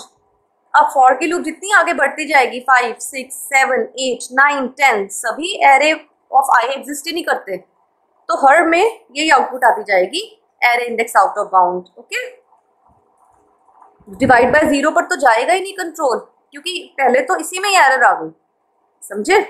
और जैसे ही फॉर की लूप सारी फिनिश हुई, कंट्रोल फॉर से बाहर आ गया और ये स्टेटमेंट एग्जीक्यूट हो जाएगी. Statement after try catch block. तो ये स्टेटमेंट एग्जीक्यूट हो गई. Fine, so this was an example of nested try catch block. Now students, the next topic is throwing exceptions. क्या मतलब इसका? अब तक हमने जितने प्रोग्राम्स इस चैप्टर के पढ़े हैं, हमने देखा है कि कुछ प्रॉब्लम्स हो जाती हैं जिनकी वजह से एक्सेप्शन रेज हो जाती है. अब तक हमने 2 ही पढ़े हैं, लाइक डिवाइड बाय 0 हो तो अर्थमेटिक एक्सेप्शन रेज हो जाती है. एंड अगर एरे इंडेक्स, जितना एरे का इंडेक्स की बाउंड्रीज है उसके बाहर असेस करने की कोशिश करो तो array index out of bound error या एक्सेप्शन रेज हो जाती है. यानी अपने आप ही ऑटोमेटिकली अगर कोई प्रॉब्लम आती है तो एक्सेप्शन रेज हो जाती है. इस टॉपिक में हमने पढ़ना है कि हम मैनुअली भी कोई एक्सेप्शन रेज करवा सकते हैं. हम अपनी मर्ज़ी से कोई एक्सेप्शन कभी भी रेज करवा सकते हैं. ठीक है, अब आप कहोगे कि ऐसा क्यों हम जानबूझकर प्रोग्राम में एरर रेज करवाएं, या खुद एक एक्सेप्शन क्यों हम रेज करवाना चाहते हैं. लाइक सपोज हमने कोई सॉफ्टवेयर बनाया है, मैंने अकाउंट्स का सॉफ्टवेयर बनाया है. फाइन, मैंने कोई बैंक का सॉफ्टवेयर बनाया है अकाउंट्स का. ठीक है, बैंक वाले कहते हैं कि जब किसी यूज़र ने अकाउंट खोलना है, ओपन करना है, तो उसका बैलेंस 0 नहीं होना चाहिए, मिनिमम 5000 होना चाहिए. ठीक है, तो अब जब यूज़र अपना अकाउंट ओपन करता है और उसमें ट्रांजैक्शन करता है कि मैंने 2000 डिपॉजिट करवाए हैं, तो एक्सेप्शन रेज हो जाए उस टाइम कि 2000 से अकाउंट नहीं खुलेगा, कम से कम 5000 चाहिए. तो यानी हमने एक्सेप्शन खुद रेज की. ना ही वो डिवाइड बाय 0 था, ना ही array index out of bound था, या ना ही कोई ऐसी एक्सेप्शन थी जो इनबिल्ड है. हमें कुछ नई तरह की एक्सेप्शन रेज करवानी थी. सो अब हमने पढ़ना है कि खुद हम एक्सेप्शंस कैसे रेज करवा सकते हैं. तो इसमें हमने ना एक न्यू कीवर्ड पढ़ना है और उस कीवर्ड को कहते हैं थ्रो कीवर्ड.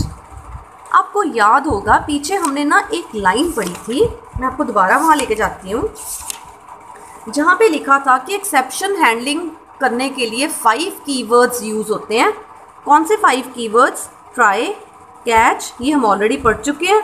अब थ्रो की टर्न, उसके बाद हम थ्रोज पढ़ेंगे, उसके बाद हम फाइनली स्टडी करेंगे। थ्रो एंड थ्रोज दोनों डिफरेंट हैं, ठीक है। थ्रो क्लॉज कर रहे हैं, अब हम करने लगे हैं कि what do you mean by throw clause. Throw means हमने एक्सेप्शन को खुद रेज करवा दिया, ठीक है। सो इसका पहले प्रोग्राम देखते हैं, फिर मैं इसकी थ्योरी की तरफ आऊँगी। प्रोग्राम के बाद ही इसकी थ्योरी आपको क्लियर होगी। Now there is a class बनाई, ठीक है। उसमें चलो मेन से शुरू करते हैं। उसमें एक मेन फंक्शन है, ठीक है, public static void main string arguments. इसमें हमने ट्राई कैच में एक फंक्शन कॉल किया थ्रो डेमो नाम का, ठीक है। ये थ्रो डेमो की डेफिनेशन है। थ्रो डेमो फंक्शन में भी एक ट्राई पड़ा हुआ है, और इसमें देखो, इसमें न्यू, अच्छा this is a new statement for you, ये चीज़ नहीं है, ये है थ्रो क्लॉज कैसे यूज़ करते हैं। थ्रो लिख के, थ्रो स्मॉल लेटर्स में, क्योंकि कीवर्ड है स्मॉल लेटर्स में लिखना है, उसके बाद न्यू कीवर्ड लिखना है, और उसके बाद हमने उस एक्सेप्शन का नाम लिखना है जिस एक्सेप्शन को हमने मैनुअली रेज करवाना है, मैनुअली, ठीक है, अपने आप। और ये जो हम नेम लिख रहे हैं ना एक्सेप्शन का, ये हम वो नेम लिख सकते हैं जो पहले से इनबिल्ड एक्सेप्शंस हैं। लाइक यहाँ पर मैं अर्थमेटिक एक्सेप्शन रेज करवा सकती थी, array index out of bound exception raise करवा सकती थी, और बहुत सारे एक्सेप्शंस होते हैं। एक नंबर फॉर्मेट एक्सेप्शन होती है, एक एरे स्टोर एक्सेप्शन होती है, एक नल पॉइंटर एक्सेप्शन होती है, एक इलीगल स्टेट एक्सेप्शन होती है। हम पढ़ेंगे आगे जाके, नेक्स्ट टॉपिक में हमने यही पढ़ना है, अलग तरह के exceptions, different types of exceptions, ठीक है। तो हमने यहाँ पर जो इनबिल्ड एक्सेप्शन है जो पहले से बनी हुई है उसका नेम लिखना है, ठीक है। और ये जो इनबिल्ड एक्सेप्शंस हैं, ये आपको पता है ना ये क्या हैं? ये सब एक्सेप्शन क्लास की सब क्लासेस हैं, पता है ना आपको। तो ये सारी सब क्लासेस हैं, और इनकी मेन क्लास, पेरेंट क्लास कौन सी है? एक्सेप्शन क्लास, ठीक है। तो जैसे ही अब ये स्टेटमेंट क्या करेगी? इस स्टेटमेंट का मतलब है कि इलीगल स्टेट एक्सेप्शन थ्रो हुई, रेज हुई, आ गई, इलीगल स्टेट एक्सेप्शन आ गई। तो एक्सेप्शन रेज होने का क्या मतलब है? इस एक्सेप्शन इस क्लास का ऑब्जेक्ट बना, पता है ना आपको। तो इट मीन्स ये स्टेटमेंट क्या कर रही है? ये statement illegal state exception class का ऑब्जेक्ट बना रही है। ऑब्जेक्ट बनने का मतलब एक्सेप्शन रेज हुई, एक्सेप्शन एरर आई, इस नाम की एरर आई, मैनुअली कुछ काम किए बिना ही हमने एरर रेज कर दी, ठीक है। तो जैसे ही ये एरर रेज हुई तो इसका कैच ब्लॉक ढूंढा जाएगा, बिकॉज ये ट्राई ब्लॉक में थी। तो पहले तो थ्रो डेमो फंक्शन में ही ट्राई कैच ढूंढा जाएगा। क्या इलीगल स्टेट एक्सेप्शन का ट्राई कैच, सॉरी हाँ कैच ब्लॉक है, ये वाला कैच ब्लॉक पड़ा हुआ है, लेकिन ये इलीगल स्टेट एक्सेप्शन वाला नहीं है। तो कंट्रोल क्या करेगा? कंट्रोल थ्रो डेमो फंक्शन में, क्योंकि कैच नहीं मिली इसकी, तो जिस फंक्शन ने थ्रो डेमो फंक्शन को कॉल किया था ना, जो कॉलिंग फंक्शन था, उसमें चेक करेगा। कॉलिंग फंक्शन कौन सा था? Main function. मेन फंक्शन ने थ्रो डेमो को कॉल किया था ना, तो यहाँ पे चेक होगा क्या यहाँ पर इलीगल स्टेट एक्सेप्शन की कैच पड़ी हुई है? हाँ, इधर पड़ी हुई है, ठीक है। तो मैसेज आ जाएगा एक्सेप्शन कॉट इन, जो भी उसका और ये जो ऑब्जेक्ट है इसकी डिस्क्रिप्शन जो भी होगी वो आ जाएगी। हमने देखो ब्रैकेट में कोई डिस्क्रिप्शन नहीं दी हुई, तो बाय डिफ़ॉल्ट जो डिस्क्रिप्शन होगी वो आएगी। अगर हम यहाँ पे ब्रैकेट में कोई डिस्क्रिप्शन दे देना, ब्रैकेट्स खाली हैं, अगर मैं यहाँ पे हेलो दे दूँ, सपोज करो मैंने हेलो लिख दिया, ठीक है, मैंने इलीगल स्टेट एक्सेप्शन की डिस्क्रिप्शन क्या दे दी? हेलो। वैसे तो हेलो देनी नहीं चाहिए, बट मैंने दे दिया आपको समझाने के लिए, ठीक है। तो जब ये वाला प्रिंट लाइन चलेगा ना, तो यहाँ पर एक्सेप्शन कॉट इन, ये डिस्क्रिप्शन है इस एक्सेप्शन की जो हमने ब्रैकेट्स में दी थी, ठीक है, पैरामीटर है जिसको सेंड हो गया। तो यहाँ पे मेरा स्टेटमेंट क्या आ जाएगी? एक्सेप्शन कॉट इन हेलो, ठीक है। तो इस तरह ऑब्जेक्ट की डिस्क्रिप्शन को हम थ्रो क्लॉज में खुद दे सकते हैं। So this was all about throw clause, कि जब हम खुद ही एक्सेप्शन को रेज करवा रहे हैं विदाउट एनी रीज़न, अपने आप ही, ठीक है। अभी तो आपको इतना क्लियर नहीं होगा कि हम ऐसे क्यों करवा रहे हैं, बट आगे जाके एक प्रोग्राम करवाऊंगी जहाँ पे आप देखोगे कि हम क्यों थ्रो क्लॉज यूज़ करते हैं। Now the theory of the throw clause. So far we have handled exceptions generated by run time system, कि अब तक हमने जितने प्रोग्राम्स किए हैं उसमें जो सिस्टम ने एक्सेप्शंस खुद रेज किए हैं, हमने अब तक उनको हैंडल किया है। However, it is possible for your program to throw an exception explicitly using the throw statement. हम एक एक्सेप्शन को एक्सप्लिसिटली का मतलब हम अपने आप से, एक होता है इम्प्लिसिटली वर्ड, इम्प्लिसिटली मीन जो अपने आप हो जाता है, एक्सप्लिसिटली मीन्स जो हमें करना पड़ता है. सो हम अपने आप भी एक एक्सेप्शन को अपनी मर्ज़ी से जब जहाँ मर्ज़ी थ्रो करवा सकते हैं. ठीक है. The general form of throw is, throw कैसे यूज़ करना है, थ्रो स्टेटमेंट कैसे लिखनी है, थ्रो लिख के देन न्यू कीवर्ड, देन उस एक्सेप्शन का नेम लिख देना है जिसको हमने थ्रो करवाना है, एंड उसकी डिस्क्रिप्शन अगर देनी है तो ब्रैकेट्स में हम एज अ पैरामीटर दे सकते हैं, and then semicolon. Where exception type, this exception type is the type of exception object that must be the subclass of throwable. यानी ये जो एक्सेप्शन का नेम है ये प्री डिफाइंड एक्सेप्शन होगी जो पहले से बनी हुई है और थ्रोएबल की सब क्लास होगी. ठीक है. एंड STR क्या है? STR is the optional string argument use to invoke the constructor having one string parameter of the class exception type. Generally आप सिर्फ इतना समझो कि STR is the optional string argument, बस इतना. ठीक है. और ये क्या शो करेगा STR? ये इस एक्सेप्शन की डिस्क्रिप्शन होगी. इसमें हम इस एक्सेप्शन की डिस्क्रिप्शन देंगे कि एक्सेप्शन कर क्या रहा है. ठीक है. For example throw new IO exception और उसकी डिस्क्रिप्शन क्या दे दी? File not found. यानी जब भी एक्सेप्शन रेज होगी IO एक्सेप्शन, जैसे ही स्टेटमेंट एग्जीक्यूट होगी तो एक्सेप्शन रेज हो गई. चाहे IO एक्सेप्शन की प्रॉब्लम प्रोग्राम में आई है कि नहीं आई वो बात नहीं है, वो अलग बात है. हमने ये एक्सेप्शन को खुद रेज करवा दिया. ठीक है. इस स्टेटमेंट में हमने शो करवा दिया कि एक्सेप्शन आई है. ठीक है. और जैसे एक्सेप्शन रेज होगी और जब हम एक्सेप्शन को प्रिंट करवाएंगे उसकी डिस्क्रिप्शन को, तो ये चीज़ प्रिंट होगी फाइल नॉट फाउंड. और अगर हम ब्रैकेट्स को खाली छोड़ देंगे तो जो बाय डिफ़ॉल्ट उसकी डिस्क्रिप्शन पहले से पड़ी हुई है वो प्रिंट होगी. ठीक है. In the above statement the new keyword creates an object of class IO exception. आपको पता है जब भी कोई एक्सेप्शन रेज होती है तो उस क्लास का ऑब्जेक्ट क्रिएट होता है. So it means IO exception का ऑब्जेक्ट क्रिएट होगा. The string file not found is passed to its constructor and describes the exception. Exception को describe करता है. Now how to use the throw clause? The throw clause transfers the control to the nearest catch block. जो catch block उसे match करती है उसके पास transfer हो जाता है control, and handles the type of exception thrown. लेकिन अगर हमने कोई catch block नहीं बनाई उस clause की, उस exception की जहाँ error आई है उसकी हमने catch block नहीं लिखी, तो आपको पता है कि वो JVM जो है वो खुद हैंडल करेगा उस एक्सेप्शन को और प्रोग्राम टर्मिनेट हो जाएगा. ये मैंने आपको स्टार्टिंग में बताया था. अगर हम एक्सेप्शन को हैंडल करते हैं तो जिस तरीके से हमने हैंडल किया वैसा होगा और प्रोग्राम एबॉर्ट नहीं होगा. लेकिन अगर हमने उस एक्सेप्शन को ट्राई कैच के साथ हैंडल नहीं किया, एक्सेप्शन हैंडलिंग नहीं लगाई, तो JVM उसे खुद हैंडल कर लेगा लेकिन प्रोग्राम को वहीं टर्मिनेट भी कर देगा.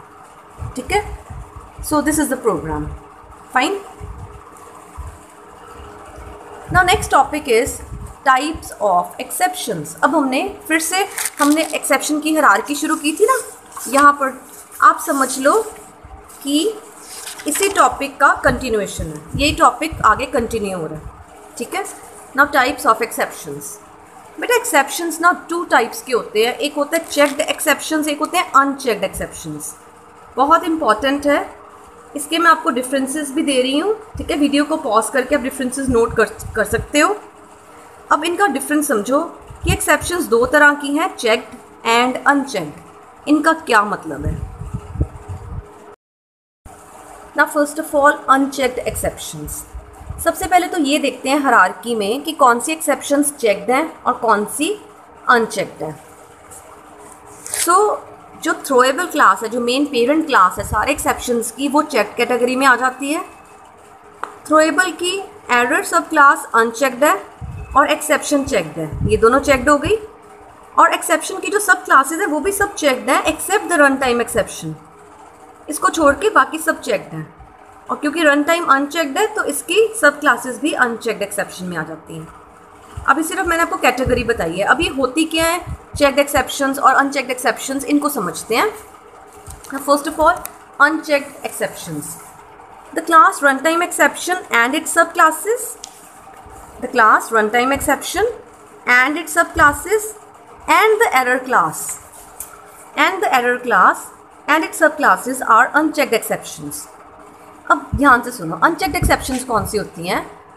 कुछ ऐसी एरर्स या एक्सेप्शंस जिनको हैंडल करना बहुत ज़्यादा ज़रूरी नहीं होता। अगर हम उनको हैंडल करते हैं तो बहुत अच्छी बात है, हमारा प्रोग्राम अबॉर्ट नहीं होगा। अगर हम उनको नहीं हैंडल करते तो JVM उनको हैंडल कर लेगा।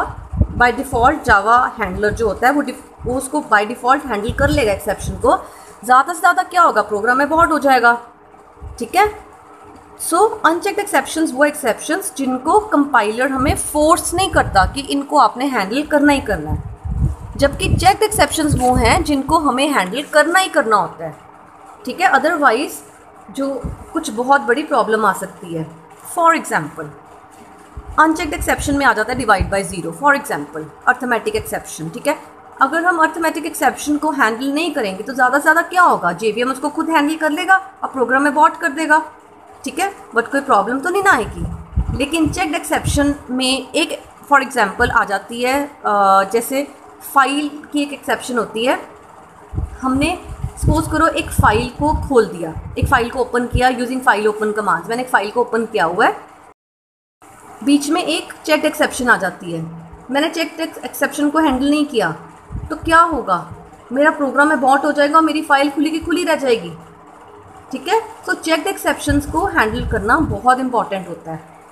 और अगर फाइल खुली रहेगी तो सिक्योरिटी भी ख़त्म, हर कोई डेटा भी उसको रीड कर लेगा। ठीक है। सो this is the difference that unchecked exceptions. So I'll read the theory. With an unchecked exception, the compiler doesn't force the programmer to catch the exception. Force नहीं करता compiler. ठीक है। Now ये कुछ unchecked exceptions हैं जो run time exception की सब classes हैं। Arithmetic exception you already know, this is divide by zero. Array store exception. Array store exception कब आती है, जब हम assignment of incompatible element to the array हमारा सपोज करो इंटीजर टाइप का और हम उसमें स्ट्रिंग स्टोर कर रहे हैं। ठीक है। तो या जिस टाइप का एरे है उसके अलावा हम कुछ और उसमें स्टोर करने की कोशिश कर रहे हैं ऑफ इनकम्पैटिबल टाइप, तो ये एक्सेप्शन रेज होती है। नल पॉइंटर एक्सेप्शन कब रेज होती है, व्हेन वी यूज़ नल इनवैलिडली। हम कहीं किसी को इनवैलिड वे से नल वैल्यू असाइन कर रहे हैं, तब ये एक्सेप्शन रेज होती है। नंबर फॉर्मेट एक्सेप्शन कब रेज होती है, जब हम स्ट्रिंग को नंबर में कन्वर्ट करने की कोशिश करते हैं और वो नंबर में कन्वर्ट नहीं होता। ठीक है। And array index out of bound exception you already know. ठीक है। तो हम फर्स्ट एंड लास्ट वाली में ज़्यादा फोकस किया हमने, ये तीन में हमने फोकस नहीं किया। ठीक है। सो इसके बाद आप अनचेक्ड एक्सेप्शन का एक प्रोग्राम लिख देना। तो आपने तो सारे पीछे अनचेक्ड एक्सेप्शंस पढ़े हैं, तो पेज 282 वाला जो प्रोग्राम है ना, बेटर आप वही लिख दो। ठीक है। जो पेज 282 वाला प्रोग्राम है, इस प्रोग्राम को नए सिरे से याद करने की बजाय 282 पेज वाला प्रोग्राम लिख दो। 282 पेज वाला प्रोग्राम कौन सा था, ये वाला, जिसमें मैंने आपको सबसे पहले ट्राई कैच को समझाया था कि ट्राई कैच ब्लॉक्स होते क्या हैं। तो इसको ही आप अनचेक्ड एक्सेप्शन में लिख दो, बिकॉज इसमें अर्थमेटिक एक्सेप्शन एक्सप्लेन हुआ है। तो ये जो होता है ये अनचेक्ड एक्सेप्शन ही होता है। ठीक है। Now next is checked exceptions. Checked exceptions वो होते हैं which can not be foreseen by the programmer, यानी प्रोग्रामर उसको नज़रअंदाज नहीं कर सकता और उन एक्सेप्शंस को हैंडल करना ही करना होता है। ठीक है। लाइक हमने कोई फाइल ओपन करने की कोशिश की और फाइल नहीं मिल रही, तो उस केस में क्या करना चाहिए, हमें इसको हैंडल करना है, हमें उसकी रिकवरी देनी है कि अगर ये प्रॉब्लम आती है, चेक्ड एक्सेप्शन वाली प्रॉब्लम आती है, तब JVM क्या करे, हमें वो खुद मेंशन करना है उस चीज़ को। जैसे अगर ये फाइल नहीं खुल रही तो JVM लिख दे कि फ़ाइल खुल नहीं रही, या फिर दूसरी फाइल को खोलने की कोशिश करे, तो हमें इसकी रिकवरी खुद देनी पड़ती है। ठीक है। These types of errors are not programming errors. ये प्रोग्रामिंग एरर्स नहीं है, but may arise due to typing mistakes done by the user while entering the name of the file to be read. So ये mostly files के साथ ही related होती हैं। ठीक है। अगर हमने गलत फाइल ओपन करने की कोशिश की, वो फाइल तो एग्जिस्ट ही नहीं कर रही। ठीक है। तो वो चेक्ड एक्सेप्शन है। Because these conditions can arise any time in commercial application. जैसे मैंने आपको बताया था कि आपका अकाउंट की इन्फॉर्मेशन खुली की खुली रह गई, बंद ही नहीं हुई, बिकॉज प्रोग्राम बीच में ख़राब हो गया, बॉट हो गया। तो ठीक है, उस टाइम पे हमें चेक्ड एक्सेप्शंस को हैंडल करना है ताकि प्रोग्राम में बॉट ना हो। जब भी हम किसी एक्सेप्शन को हैंडल करते हैं, आपको पता है प्रोग्राम में बॉट नहीं होता है ना। You must write the code to handle and recover them. Fine. You cannot simply ignore these checked exceptions at the time of compilation. At the time of compilation, the compiler checks the program that the program contains handler for checked exceptions or not. Compilation time पे ही compiler check कर लेता है कि क्या checked exceptions को handle किया हुआ है कि नहीं किया हुआ, ठीक है। और चेक्ड एक्सेप्शंस कौन से होते हैं? Instance of exception and its sub classes excluding run time exception. Run time exception को छोड़ के एक्सेप्शन क्लास की जितनी सब क्लासेस है वो सारी चेक्ड है, इसको छोड़ के। ये तो अनचेक्ड है ना रन टाइम एक्सेप्शन, ठीक है।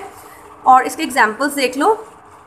Like first is IO exception, failure during reading writing and searching of a file open नहीं हो रही, रीड नहीं हो रही, राइट नहीं हो रही, ठीक है। SQL एक्सेप्शन, जब हमें कोई रॉन्ग SQL कमांड की क्वेरी दे देते हैं, ठीक है। इंटरप्टेड एक्सेप्शन, जब when one thread has been interrupted by another, ये मल्टी थ्रेडिंग में पढ़ेंगे, एक थ्रेड ने दूसरे थ्रेड को रोक के रखा हुआ है, then that is interrupted exception. Instantiation exception, attempts to create object of abstract class. आपको एब्स्ट्रैक्ट क्लास मैंने कराया था, है ना। एब्स्ट्रैक्ट क्लास का ऑब्जेक्ट बनाने की कोशिश कर रहे हो आप। एब्स्ट्रैक्ट क्लास का हम कभी ऑब्जेक्ट नहीं बना सकते, तो बनाने की हमने कोशिश कर ली प्रोग्राम में, हमने स्टेटमेंट लिख दी उसके ऑब्जेक्ट बनाने की, तो ये वाला एक्सेप्शन रेज होगा उस time. Class not found exception, हमने क्लास का ऑब्जेक्ट बनाने की कोशिश की या क्लास को रेफर किया बट वो क्लास है ही नहीं, then class not found exception आएगी। So these are all checked exceptions. Now what's the difference between checked and unchecked exceptions? मैं कुछ बुक में से करवाती हूँ, कुछ मैं आपको इस वीडियो में इसके डिफरेंसेस भी मेंशन करूँगी, ठीक है। आप उनको पॉज करके ऐड कर सकते हो अपने नोट्स में। Now checked exceptions, they occur in the method and must be explicitly caught. ये हमें हैंडल करने ही करने हैं चेक्ड एक्सेप्शंस, लेकिन जो अनचेक्ड है they do not have this requirement and they don't need to be caught. अगर हम इनको कैच करें, try catch it, well and good, but अगर नहीं करेंगे तो कोई बहुत मेजर प्रॉब्लम नहीं आएगी, ज़्यादा प्रोग्राम अबॉर्ट हो जाएगा। चेक्ड एक्सेप्शंस कौन से होते हैं ये लिखा हुआ है, अनचेक्ड में कौन से आ जाते हैं ये लिखा हुआ है, ठीक है। These exceptions are checked at compile time. These exceptions are checked at runtime. If checked exceptions are not handled properly, the compilation error is generated. कि प्रोग्राम जो JVM है वो कंपाइलेशन के टाइम पे ही एरर दे देता है कि इस चेक्ड एक्सेप्शन को आपने हैंडल नहीं किया हुआ, ताकि रन टाइम में फिर प्रॉब्लम ना आए, ठीक है। लेकिन रन टाइम एक्सेप्शंस जो होती हैं, ये अनचेक्ड एक्सेप्शंस हैं, ये रन टाइम पे इनको चेक किया जाता है और रन टाइम पे ही एरर जनरेट हो जाती है। एंड लास्ट डिफरेंस मैंने ऊपर करके लिखा हुआ है, these exceptions occur due to condition beyond our control. कुछ ऐसी कंडीशंस जो हमारे कंट्रोल में नहीं है, ऑपरेटिंग सिस्टम की प्रॉब्लम्स हैं, उनके कारण आती है। And these exceptions occur due to bad data provided by the user ने कोई गलत डेटा डिवाइड बाय ज़ीरो कर दिया, या जैसे देखा था एरे का 13th एलिमेंट असेस करने की कोशिश की। Fine. So this was all about checked and unchecked exceptions, and this is very important topic.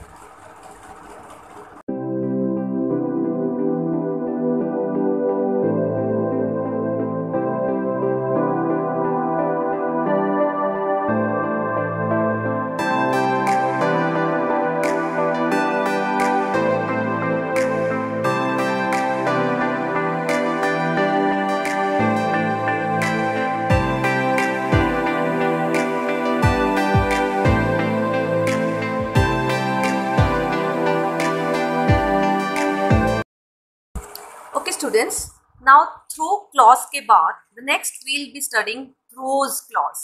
There is a difference, huge difference between throw and throws. जब मैं आपको throws clause करवा दूंगी, then आप difference देखना कि क्या difference है throw clause में and throws clause में. Name एक जैसा है, but इनका काम different है. throws clause समझाने के लिए ना मैं theory पे अभी नहीं जाती, मैं आपको एक program दिखाती हूँ to explain you the concept of throws clause. I have created a class, कोई भी क्लास का नेम रख दिया। इस क्लास में ये रहा मेन फंक्शन में ट्राई कैच में एक फंक्शन कॉल हो रहा है थ्रो वन नेम का, ठीक है। तो फंक्शन के पास कंट्रोल चला जाएगा, थ्रो वन नेम फंक्शन के पास इधर। अब देखो थ्रो वन का हेडर में क्या लिखा हुआ है, स्टैटिक वॉइड थ्रो वन।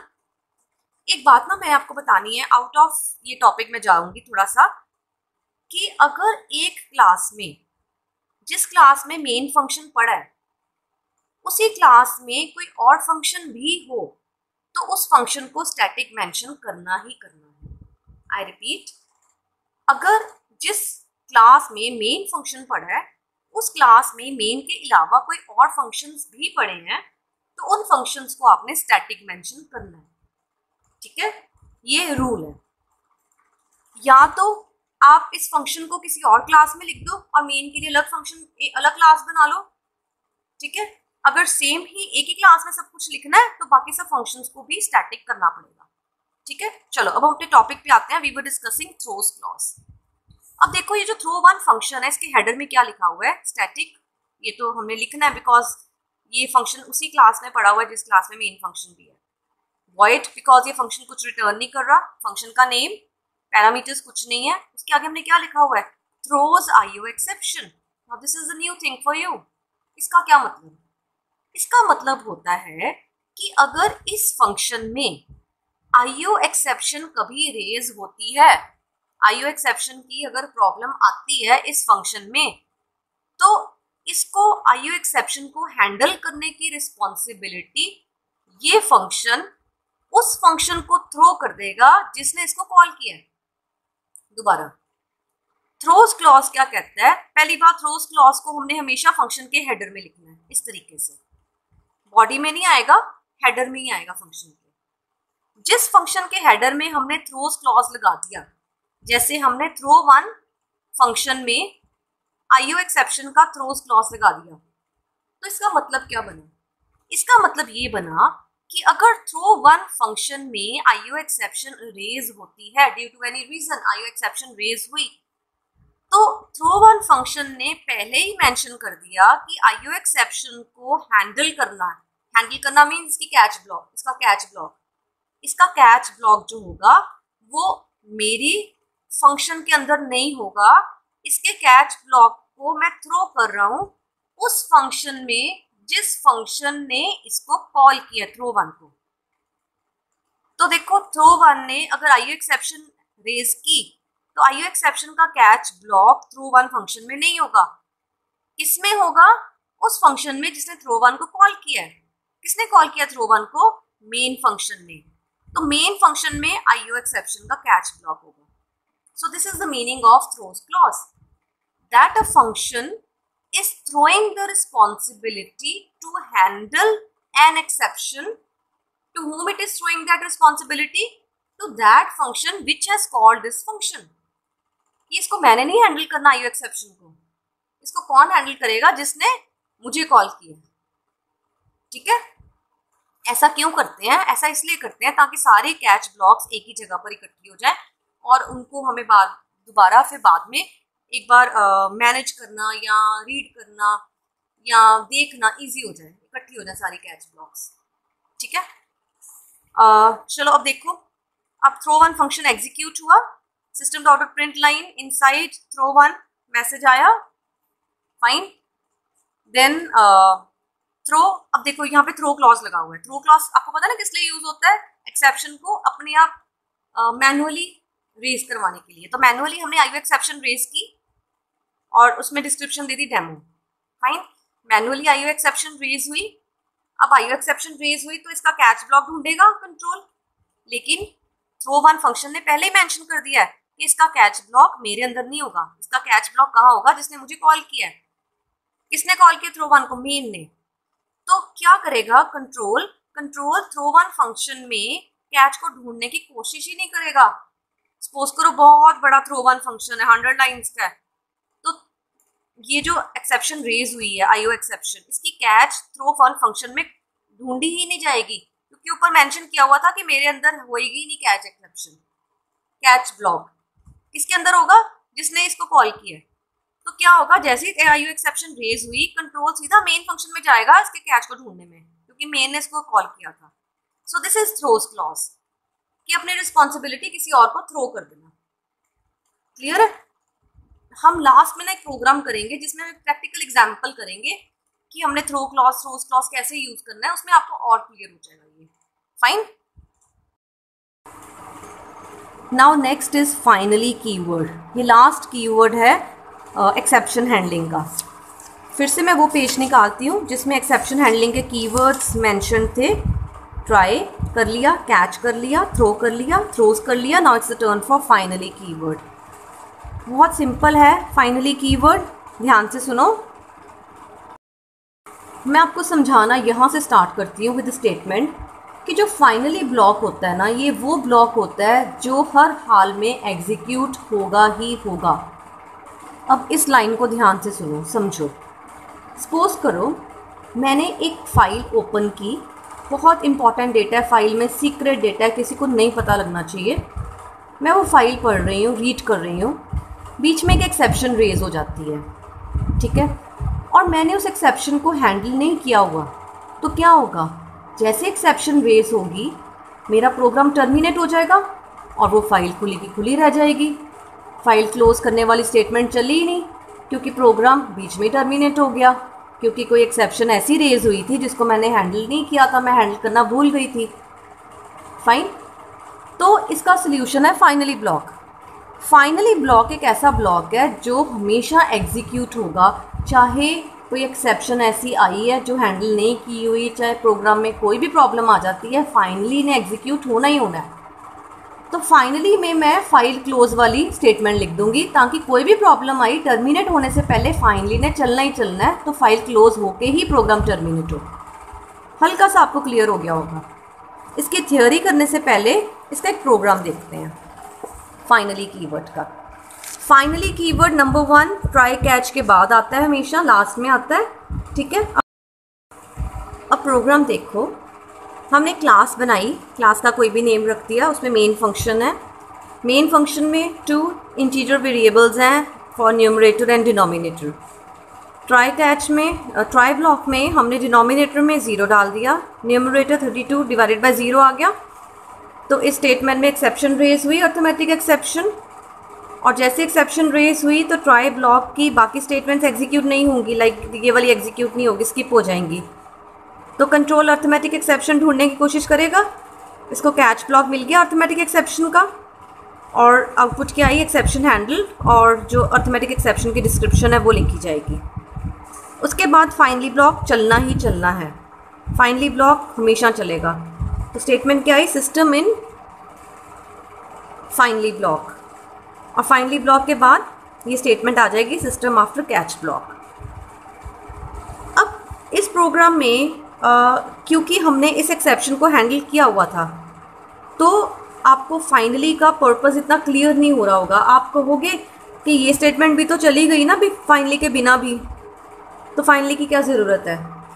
इस प्रोग्राम में हम थोड़े चेंजेस करते हैं। ऐसे करते हैं, सपोज करो कि यहाँ पर कैच ब्लॉक अर्थमेटिक एक्सेप्शन की नहीं, बल्कि कोई और, like array index out of bound exception की मेंशन की हुई है। अर्थमेटिक एक्सेप्शन की कैच ब्लॉक है ही नहीं, लेट अस सपोज, ठीक है। यहाँ पर अर्थमेटिक एक्सेप्शन रेज हुई, उसकी कैच ब्लॉक को ढूंढने की कोशिश की जाएगी, अर्थमेटिक एक्सेप्शन की कैच ब्लॉक मिलेगी नहीं, because array index out of bound की ही कैच ब्लॉक है, एक ही कैच ब्लॉक है, अर्थमेटिक एक्सेप्शन को हमने हैंडल ही नहीं किया हुआ। तो क्या होगा? JVM अपना डिफ़ॉल्ट मैसेज दे देगा यहाँ पर, ठीक है। JVM को जो डिफ़ॉल्ट एक्सेप्शन हैंडलर है वो हैंडल करेगा, जो डिफ़ॉल्ट मैसेज है वो आ जाएगा और प्रोग्राम टर्मिनेट हो जाएगा। हो सकता है इससे पहले हमने कोई फाइल ओपन की हो तो प्रोग्राम क्लोज होने से पहले टर्मिनेट हो गया, लेकिन इस प्रोग्राम में फाइनली ब्लॉक है, तो क्योंकि हमने अर्थमेटिक एक्सेप्शन को हैंडल नहीं किया हुआ, प्रोग्राम ने टर्मिनेट होना है, लेकिन प्रोग्राम फाइनली ब्लॉक को चला के ही टर्मिनेट होगा।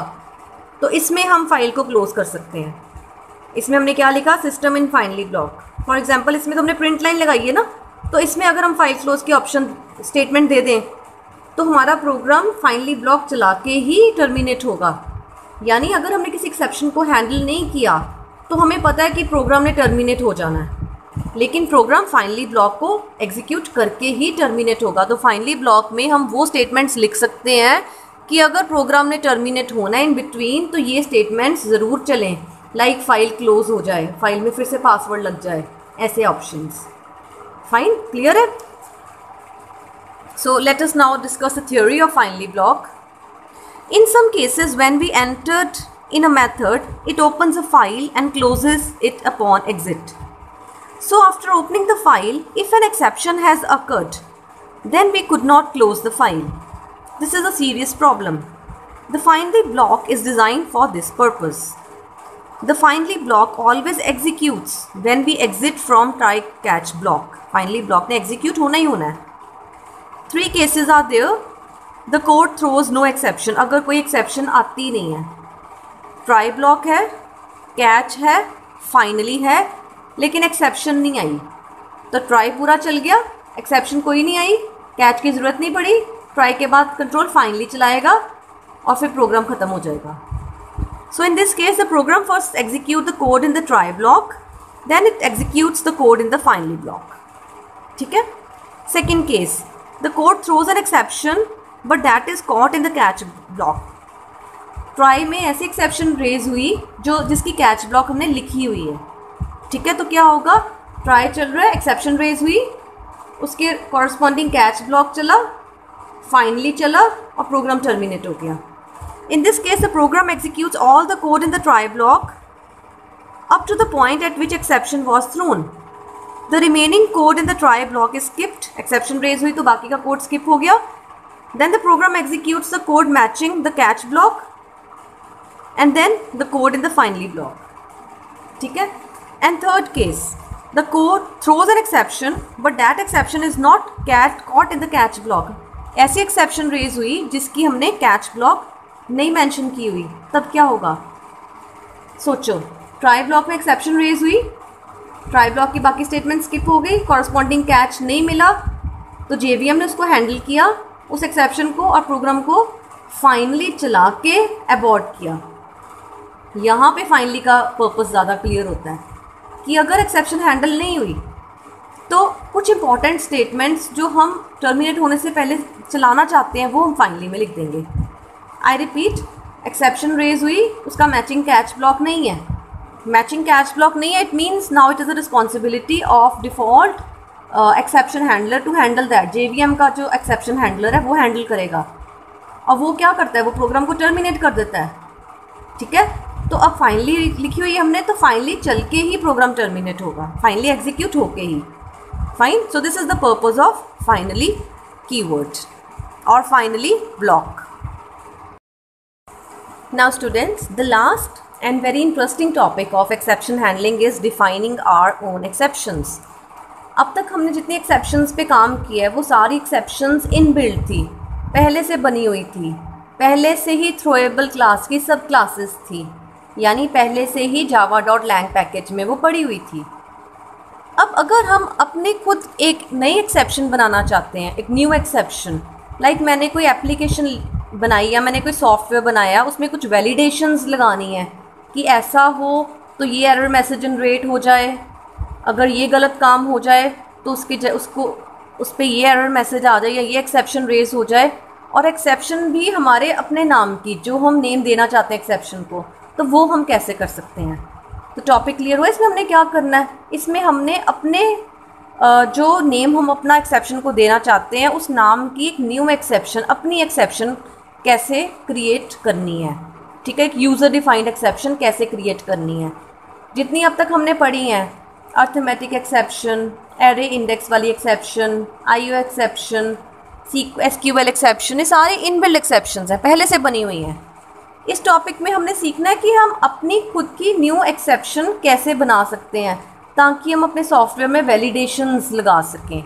जैसे मैंने आपको बैंक की एग्जांपल दी थी कि अगर बैंक में कस्टमर ने अकाउंट खोलना है तो उसको मिनिमम 5000 की ट्रांजैक्शन करनी पड़ेगी, और अगर यूज़र 2000 या 3000 की करता है तो उस टाइम पे एक्सेप्शन रेज हो जाए और वो मैसेज दे यूज़र को कि मिनिमम 5000 की ट्रांजैक्शन करनी है, तो वो एक्सेप्शन हमने खुद बनाई है, यूज़र डिफाइंड है। तो इस तरह का कुछ हमने पढ़ना है यहाँ पर। ठीक है। So I will read the theory. Java define several inbuilt classes for exception handling. Exception handling की बहुत सारी क्लासेस हैं, हम ऑलरेडी पढ़ चुके हैं। And all these classes are part of java.lang package. ये सारी क्लासेस java.lang पैकेज में हैं, विच इज़ ऑटोमेटिकली इम्पोर्टेड, और हमें पता है java.lang पैकेज ऑटोमेटिकली इम्पोर्ट हो जाता है हमारे प्रोग्राम में। That is why while throwing an exception you need not to specifically include the package for exception classes. इस लाइन का क्या मतलब कि अगर एक्सेप्शन हैंडल करनी है हमने ट्राई कैच ब्लॉक से, तो हमें java.lang पैकेज को इम्पोर्ट नहीं करना पड़ता, बिकॉज ये हम जान चुके हैं कि java.lang पैकेज एक ऐसा पैकेज है जो बाय डिफ़ॉल्ट कनेक्ट हो जाता है हमारे प्रोग्राम से। Apart from the inbuilt exception classes you can define your own exception class. हम अपनी एक्सेप्शन क्लास भी बना सकते हैं। This is very useful when we want to define exception types which are having behaviour different from the standard exception type, मतलब जो different है बाकी जो इनबिल्ट एक्सेप्शन से कोई डिफरेंट एक्सेप्शन हम बनाना चाहते हैं, particularly when you want to do validations in your application और सॉफ्टवेयर, उसमें वैलिडेशंस लगानी है, ठीक है। तो how to define our own exceptions, बेटा ये टॉपिक ना मैं इस बुक से नहीं करवा रही, मैं आपको अनुराग अंशुमन की प्रोग्रामिंग इन जावा से करवाऊंगी, ठीक है। तो मैं आपको उसके स्क्रीनशॉट्स भी दे दूंगी बाद में। सो ये उसके मैंने नोट्स अटैच किए हुए हैं अपनी बुक में, ये अंशुमन अनुराग की बुक के नोट्स हैं, डिफाइनिंग योर ओन एक्सेप्शन। अब ध्यान से सुनो, हमने एक्सेप्शन कैसे डिज़ाइन करनी है, इतना तो पता लग गया क्यों करनी है अपनी एक्सेप्शन, हमें डिज़ाइन करने की ज़रूरत क्यों पड़ेगी, वैलिडेशंस लगाने के लिए। अब कैसे करनी है, अब हमने ये सीखना है, ठीक है। पहला स्टेप, जिस क्लास जो हमने जौन सी नाम की एक्सेप्शन बनानी है वो एक क्लास होगी, हमें पता है जितनी भी एक्सेप्शंस है सब एक क्लास होती हैं। तो अगर मुझे जिस नाम की एक्सेप्शन बनानी है वो एक्चुअली एक मेरी क्लास होगी, ठीक है। दूसरी चीज़, उस क्लास को मैं इनहेरिट करवाऊंगी एक्सेप्शन क्लास से। एक्सेप्शन क्लास याद है ना, हायरार्की में थी एक्सेप्शन क्लास, जो हायरार्की के टॉप मोस्ट में है, दिस वन एक्सेप्शन क्लास। तो जो मैं अपनी क्लास बनाऊंगी, जिस नाम की मैंने एक्सेप्शन बनानी है, उस नाम की क्लास बना ली पहले स्टेप में। दूसरे स्टेप में मैंने क्या करना है, उस क्लास को इनहेरिट करवा देना है एक्सेप्शन क्लास से, यानी मैंने एक्सटेंस एक्सेप्शन लिख देना है, तब वो एक्सेप्शन क्लास से इनहेरिट हो जाएगी। मैं प्रोग्राम करवाऊंगी ना, फिर और क्लियर हो जाएगा।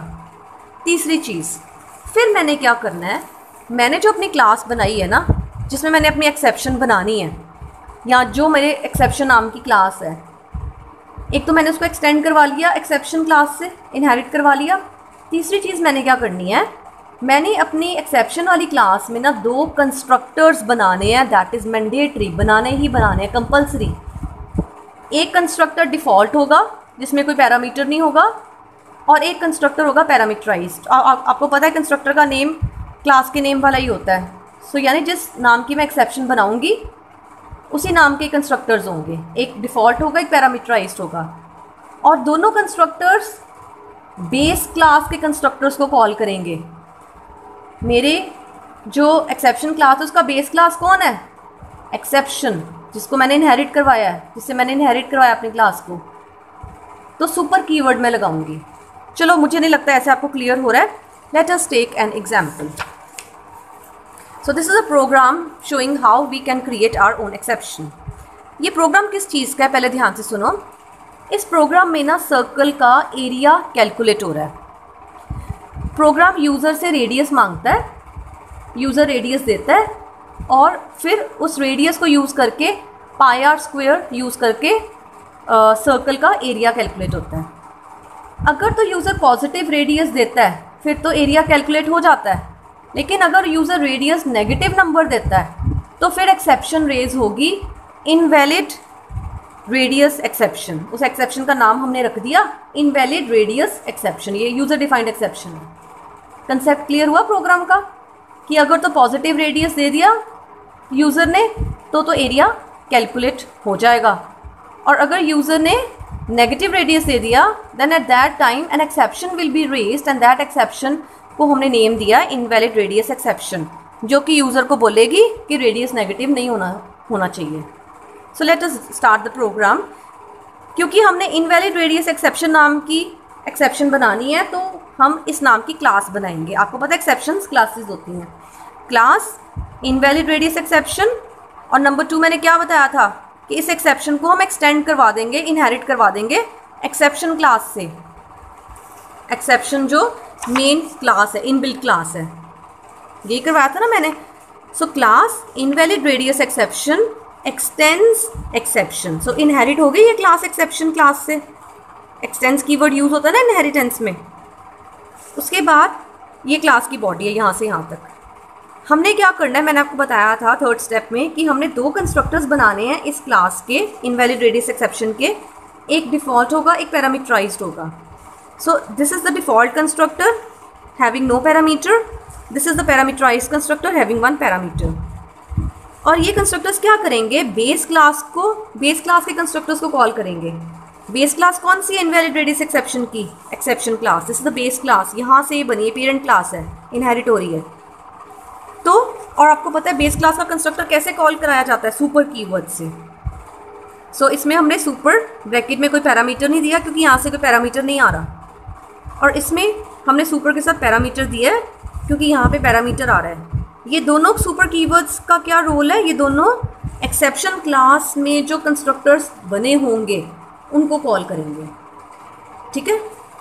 सो सबसे पहले हमने एक्सेप्शन क्लास को रेडी कर लिया, ठीक है। मैंने एक्सेप्शन का जो नेम रखना है उस नेम की क्लास बनाई, उसको इनहेरिट करवा दिया एक्सेप्शन क्लास से, और उसमें दो कंस्ट्रक्टर्स लिख दिए, एक डिफ़ॉल्ट एक पैरामीटराइज्ड, और वो दोनों बेस क्लास के कंस्ट्रक्टर को कॉल करवा रहे हैं यूजिंग सुपर कीवर्ड। इस क्लास में कुछ और फंक्शंस भी हो सकते थे, मेंबर फंक्शंस मैं लिख सकती थी। इस क्लास में मैं डेटा मेंबर्स को भी डिफाइन कर सकती थी, बट मुझे ज़रूरत नहीं है तो मैंने नहीं किया। मैंने सिर्फ कंस्ट्रक्टर जो ज़रूरी चीज़ है वो लिख दी, ठीक है। उसके बाद एक क्लास बनाई सर्कल नाम की, इसमें कुछ फंक्शंस पड़े हैं, इनको हम करते हैं बाद में, ठीक है। क्लास ख़त्म हो गई सर्कल। उसके बाद मैंने मेन फंक्शन रखने के लिए क्लास बनाई कस्टम एक्सेप्शन नाम की, कोई भी नाम दे दो, आपकी मर्जी, कोई भी नाम दे दो। इसमें मेन फंक्शन पड़ा हुआ है, ठीक है, जो क्योंकि एग्जीक्यूशन मेन से स्टार्ट होती है तो मैं भी आपको समझाना मेन से ही शुरू करती हूँ। Public static void main string arguments, इसमें ट्राई ब्लॉक में कुछ पड़ा हुआ है, उसके बाद कैच ब्लॉक पड़ी हुई है। सो ये मेन का स्ट्रक्चर है। चलो देखते हैं, स्टार्ट करते हैं। First statement is circle C1 equals to new circle. ये क्या हो रहा है, सर्कल क्लास का ऑब्जेक्ट डिक्लेयर हो रहा है, ठीक है। तो आपको पता है ऑब्जेक्ट डिक्लेयर कैसे करते हैं, class name object name equals to new class name, और अगर कोई पैरामीटर सेंड करना है तो C1 ऑब्जेक्ट डिक्लेयर हो रहा है, ठीक है। और C1 जब डिक्लेयर होगा तो C1 को तो मेमोरी स्पेस मिलेगी। C1 को किन चीज़ों के लिए मेमोरी स्पेस मिलेगी, जो भी सर्कल में डेटा मेंबर्स हैं। लेट अस सी सर्कल में कौन से डेटा मेंबर्स हैं। ये है सर्कल क्लास। सर्कल क्लास में ये थोड़ा बेटा लाइट इसकी फोटोकॉपी हुई है इसलिए थोड़ा सा आपको क्लियर नहीं दिख रहा। सर्कल क्लास में रेडियस डेटा मेंबर है इन टाइप का, 4 बाइट्स लेगा, ठीक है। तो जैसे ही C1 ऑब्जेक्ट डिक्लेयर हुआ तो C1 को 4 बाइट्स मिलेंगे, किसके लिए, रेडियस के लिए, ठीक है। एंड कंस्ट्रक्टर कॉल होगा सर्कल क्लास का, और उसमें पैरामीटर भी जा रहा है 3, तो पैरामीटराइज कंस्ट्रक्टर सर्कल क्लास का कॉल होगा और 3 वैल्यू जा रही है। सर्कल का पैरामीटराइज कंस्ट्रक्टर कहाँ पड़ा हुआ है, ये रहा, और आर में क्या गया, 3 चला गया। ये सर्कल का पैरामीटराइज कंस्ट्रक्टर है, ठीक है। अब इस कंस्ट्रक्टर को थोड़ा देखते हैं। क्लास का नेम सर्कल है तो कंस्ट्रक्टर का नेम भी सर्कल होगा, और कंस्ट्रक्टर में कोई रिटर्न टाइप नहीं होती, आपको पता है। और आर पैरामीटर है, 3 वैल्यू जैसे आई है वो आर में आ जाएगी। और इसके साथ हमने थ्रोज क्लॉज लगाया है कंस्ट्रक्टर के साथ। ये क्या बताता है, ये बताता है कि अगर सर्कल कंस्ट्रक्टर को एग्जीक्यूट करते हुए इनवैलिड रेडियस एक्सेप्शन रेज हो जाती है तो इसको सर्कल कंस्ट्रक्टर हैंडल नहीं करेगा। इसको कौन हैंडल करेगा, या इसकी कैच, इस एक्सेप्शन की कैच कहाँ होगी, उस फंक्शन में जिसने सर्कल को कॉल किया है। इस कंस्ट्रक्टर को किसने कॉल किया है, ये कंस्ट्रक्टर कॉल हुआ था क्योंकि C1 डिक्लेयर हो रहा था, और C1 कहाँ डिक्लेयर हो रहा है, मेन फंक्शन में। तो इनडायरेक्टली हम कह सकते हैं कि मेन फंक्शन ने इस सर्कल कंस्ट्रक्टर को कॉल किया है। तो सर्कल कंस्ट्रक्टर क्या कह रहा है, ये कह रहा है कि अगर इनवैलिड रेडियस एक्सेप्शन रेज हो जाती है एग्जीक्यूशन में, सर्कल के एग्जीक्यूशन के टाइम पे, तो उसको सर्कल हैंडल नहीं करेगा, उसकी कैच ब्लॉक सर्कल नहीं लिखेगा। उसकी कैच ब्लॉक कहाँ होगी, जिस फंक्शन ने सर्कल को कॉल किया, यानी मेन फंक्शन में होगी। और देखो मेन फंक्शन में हमने लिखा हुआ है कैच, इसका कॉरस्पॉन्डिंग कैच दिया हुआ है, ठीक है। चलो अब तक हम कहाँ थे कि ऑब्जेक्ट C1 क्रिएट हुआ, C1 को रेडियस के 4 बाइट्स मिले, और C1 ने कंस्ट्रक्टर कॉल किया और 3 एज अ पैरामीटर आया R में। इसने एक और फंक्शन को कॉल किया, सर्कल कंस्ट्रक्टर ने सेट रेडियस, और इसमें भी R पैरामीटर जा रहा है, यानी 3 वैल्यू जा रही है। ये रहा set radius function, public void set radius, और इसमें R एज अ पैरामीटर आ रहा है, यानी 3 वैल्यू आ रही है। और सेट रेडियस फंक्शन ने भी थ्रो किया हुआ है इनवैलिड रेडियस एक्सेप्शन को, यानी इसने भी कहा हुआ है कि अगर मेरी बॉडी में एग्जीक्यूशन के टाइम पे इनवैलिड रेडियस एक्सेप्शन रेज हो जाती है तो इसको हैंडल करने का काम मेरा नहीं है, इसको हैंडल कौन करेगा, वो फंक्शन जिसने मुझे कॉल किया है। सेट रेडियस को किसने कॉल किया है, सेट रेडियस को सर्कल ने कॉल किया है, इसका मतलब सर्कल हैंडल करेगा अगर इनवैलिड रेडियस एक्सेप्शन आ गई। लेकिन सर्कल ने भी कहा कि मैंने नहीं हैंडल करना, वो हैंडल करेगा जिसने मुझे कॉल किया है। सो इनडायरेक्टली मेन फंक्शन में जाएगा इसका कैच। ठीक है, सो फिलहाल तो एक्सेप्शन रेज नहीं होगी। क्यों? देखो हमारी आर की वैल्यू कितनी, 3 is greater than equal to 0। Fine, if true है तो रेडियस में आर चला गया, एल्स नहीं चली। ये हमारा ऑब्जेक्ट डिक्लेयर हो गया। ठीक है, रेडियस में 3 वैल्यू चली गई। उसके बाद next statement is C1 dot area. अब C1 ने एरिया फंक्शन को कॉल किया। अब एरिया फंक्शन चलेगा। एरिया फंक्शन भी सर्कल क्लास में एक फंक्शन है, ये रहा। और एरिया फंक्शन क्या स्टेटमेंट प्रिंट कर रहा है, system dot print line area of circle is math dot pi into radius pi r square होता है ना। सो पाई को असेस करने के लिए हमें मैथ को डॉट करना पड़ेगा, मैथ क्लास को डॉट करना पड़ेगा। मैथ क्लास में पाई पड़ा हुआ है। ठीक है, सो पाई आर स्क्वायर से हमने रेडियस 3 है, 3 इंटू पाई सर्कल कैलकुलेट हो, सर्कल का एरिया कैलकुलेट हो जाएगा। ठीक है, तो C1 ऑब्जेक्ट का एरिया निकल आया और आउटपुट भी आ गई, एरिया ऑफ सर्कल इज इतना। ठीक है, उसके बाद देखो, उसके बाद फिर से सर्कल का एक ऑब्जेक्ट बन रहा है C2। ठीक है, C2 जब बनेगा डिक्लेयर होगा, C2 के लिए को मेमोरी स्पेस मिलेगी, इसके लिए मिलेगी C2 को मेमोरी स्पेस, C2 को रेडियस के लिए 4 बाइट्स मिले एंड कंस्ट्रक्टर कॉल हुआ। और अब क्या वैल्यू गई, अब वैल्यू गई -5। अब देखो पैरामीटर गया -5 सर्कल के कंस्ट्रक्टर में, तो सर्कल के कंस्ट्रक्टर में इधर R में -5 आ गया। ठीक है, और सर्कल ने सेट रेडियस फंक्शन को कॉल किया, R -5 गया सेट रेडियस में इधर। If -5 is greater than equal to 0 false, else चलेगी। अब एक्सेप्शन थ्रो की हमने, रेज की। इस केस में हमने क्या एक्सेप्शन रेज की, इनवैलिड रेडियस एक्सेप्शन, और उसकी डिस्क्रिप्शन है radius can not B negative. ये एक्सेप्शन रेज हो गई, इनवैलिड रेडियस एक्सेप्शन रेज हुई इस फंक्शन में, सेट रेडियस में। तो क्या कंट्रोल, आप क्वेश्चन इज क्या कंट्रोल इनवैलिड रेडियस एक्सेप्शन का कैच ढूंढेगा यहाँ पर?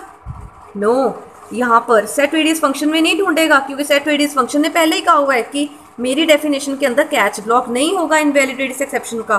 कहाँ होगा? जिसने मुझे कॉल किया है। तो कंट्रोल सर्कल ने सेट रेडियस को कॉल किया था, सर्कल में इनवैलिड रेडियस एक्सेप्शन का कैच ढूंढेगा। और सर्कल में भी नहीं होगा, क्योंकि उसने भी कहा हुआ है कि वहाँ होगा जिसने सर्कल को कॉल किया है। तो कंट्रोल मेन फंक्शन में चल जाएगा और मेन फंक्शन में मिल जाएगा इनवैलिड रेडियस एक्सेप्शन का कैच ब्लॉक। तो आउटपुट आ जाएगा ई डॉट गेट मैसेज। और इस एक्सेप्शन की हमने क्या डिस्क्रिप्शन दी हुई है, अपने आप मैनुअली हमने डिस्क्रिप्शन दी हुई है, radius can not B negative. तो यही आउटपुट आ जाएगी, radius can not B negative. Fine, तो ये प्रोग्राम में हमने थ्रो क्लॉज भी यूज़ किया एक्सेप्शन को रेज करने के लिए, थ्रोज क्लॉज भी यूज़ किए। फाइन, सो अब ये जो थर्ड ऑब्जेक्ट है इसको आप छोड़ दो, इसकी ज़रूरत नहीं है, बिकॉज हमने एक वो ऑब्जेक्ट भी शो कर दिया जिसमें पॉजिटिव रेडियस है, तब क्या होगा, तब एक्सेप्शन रेज नहीं होगी। हमने एक वो भी शो कर दिया नेगेटिव रेडियस वाला जिसमें एक्सेप्शन रेज होगी। तो आप इस स्टेटमेंट को चाहे स्किप कर दो, इसकी ज़रूरत नहीं है, आप ना लिखो, 2 ऑब्जेक्ट ही सफिशिएंट हैं। ठीक है, तो आपके आउटपुट में भी चेंजेस आ जाएंगे, थर्ड स्टेटमेंट आउटपुट की जो है वो नहीं आएगी। ठीक है, so this was all about how you can create your own exception. So with this chapter is also over, finished. Thank you.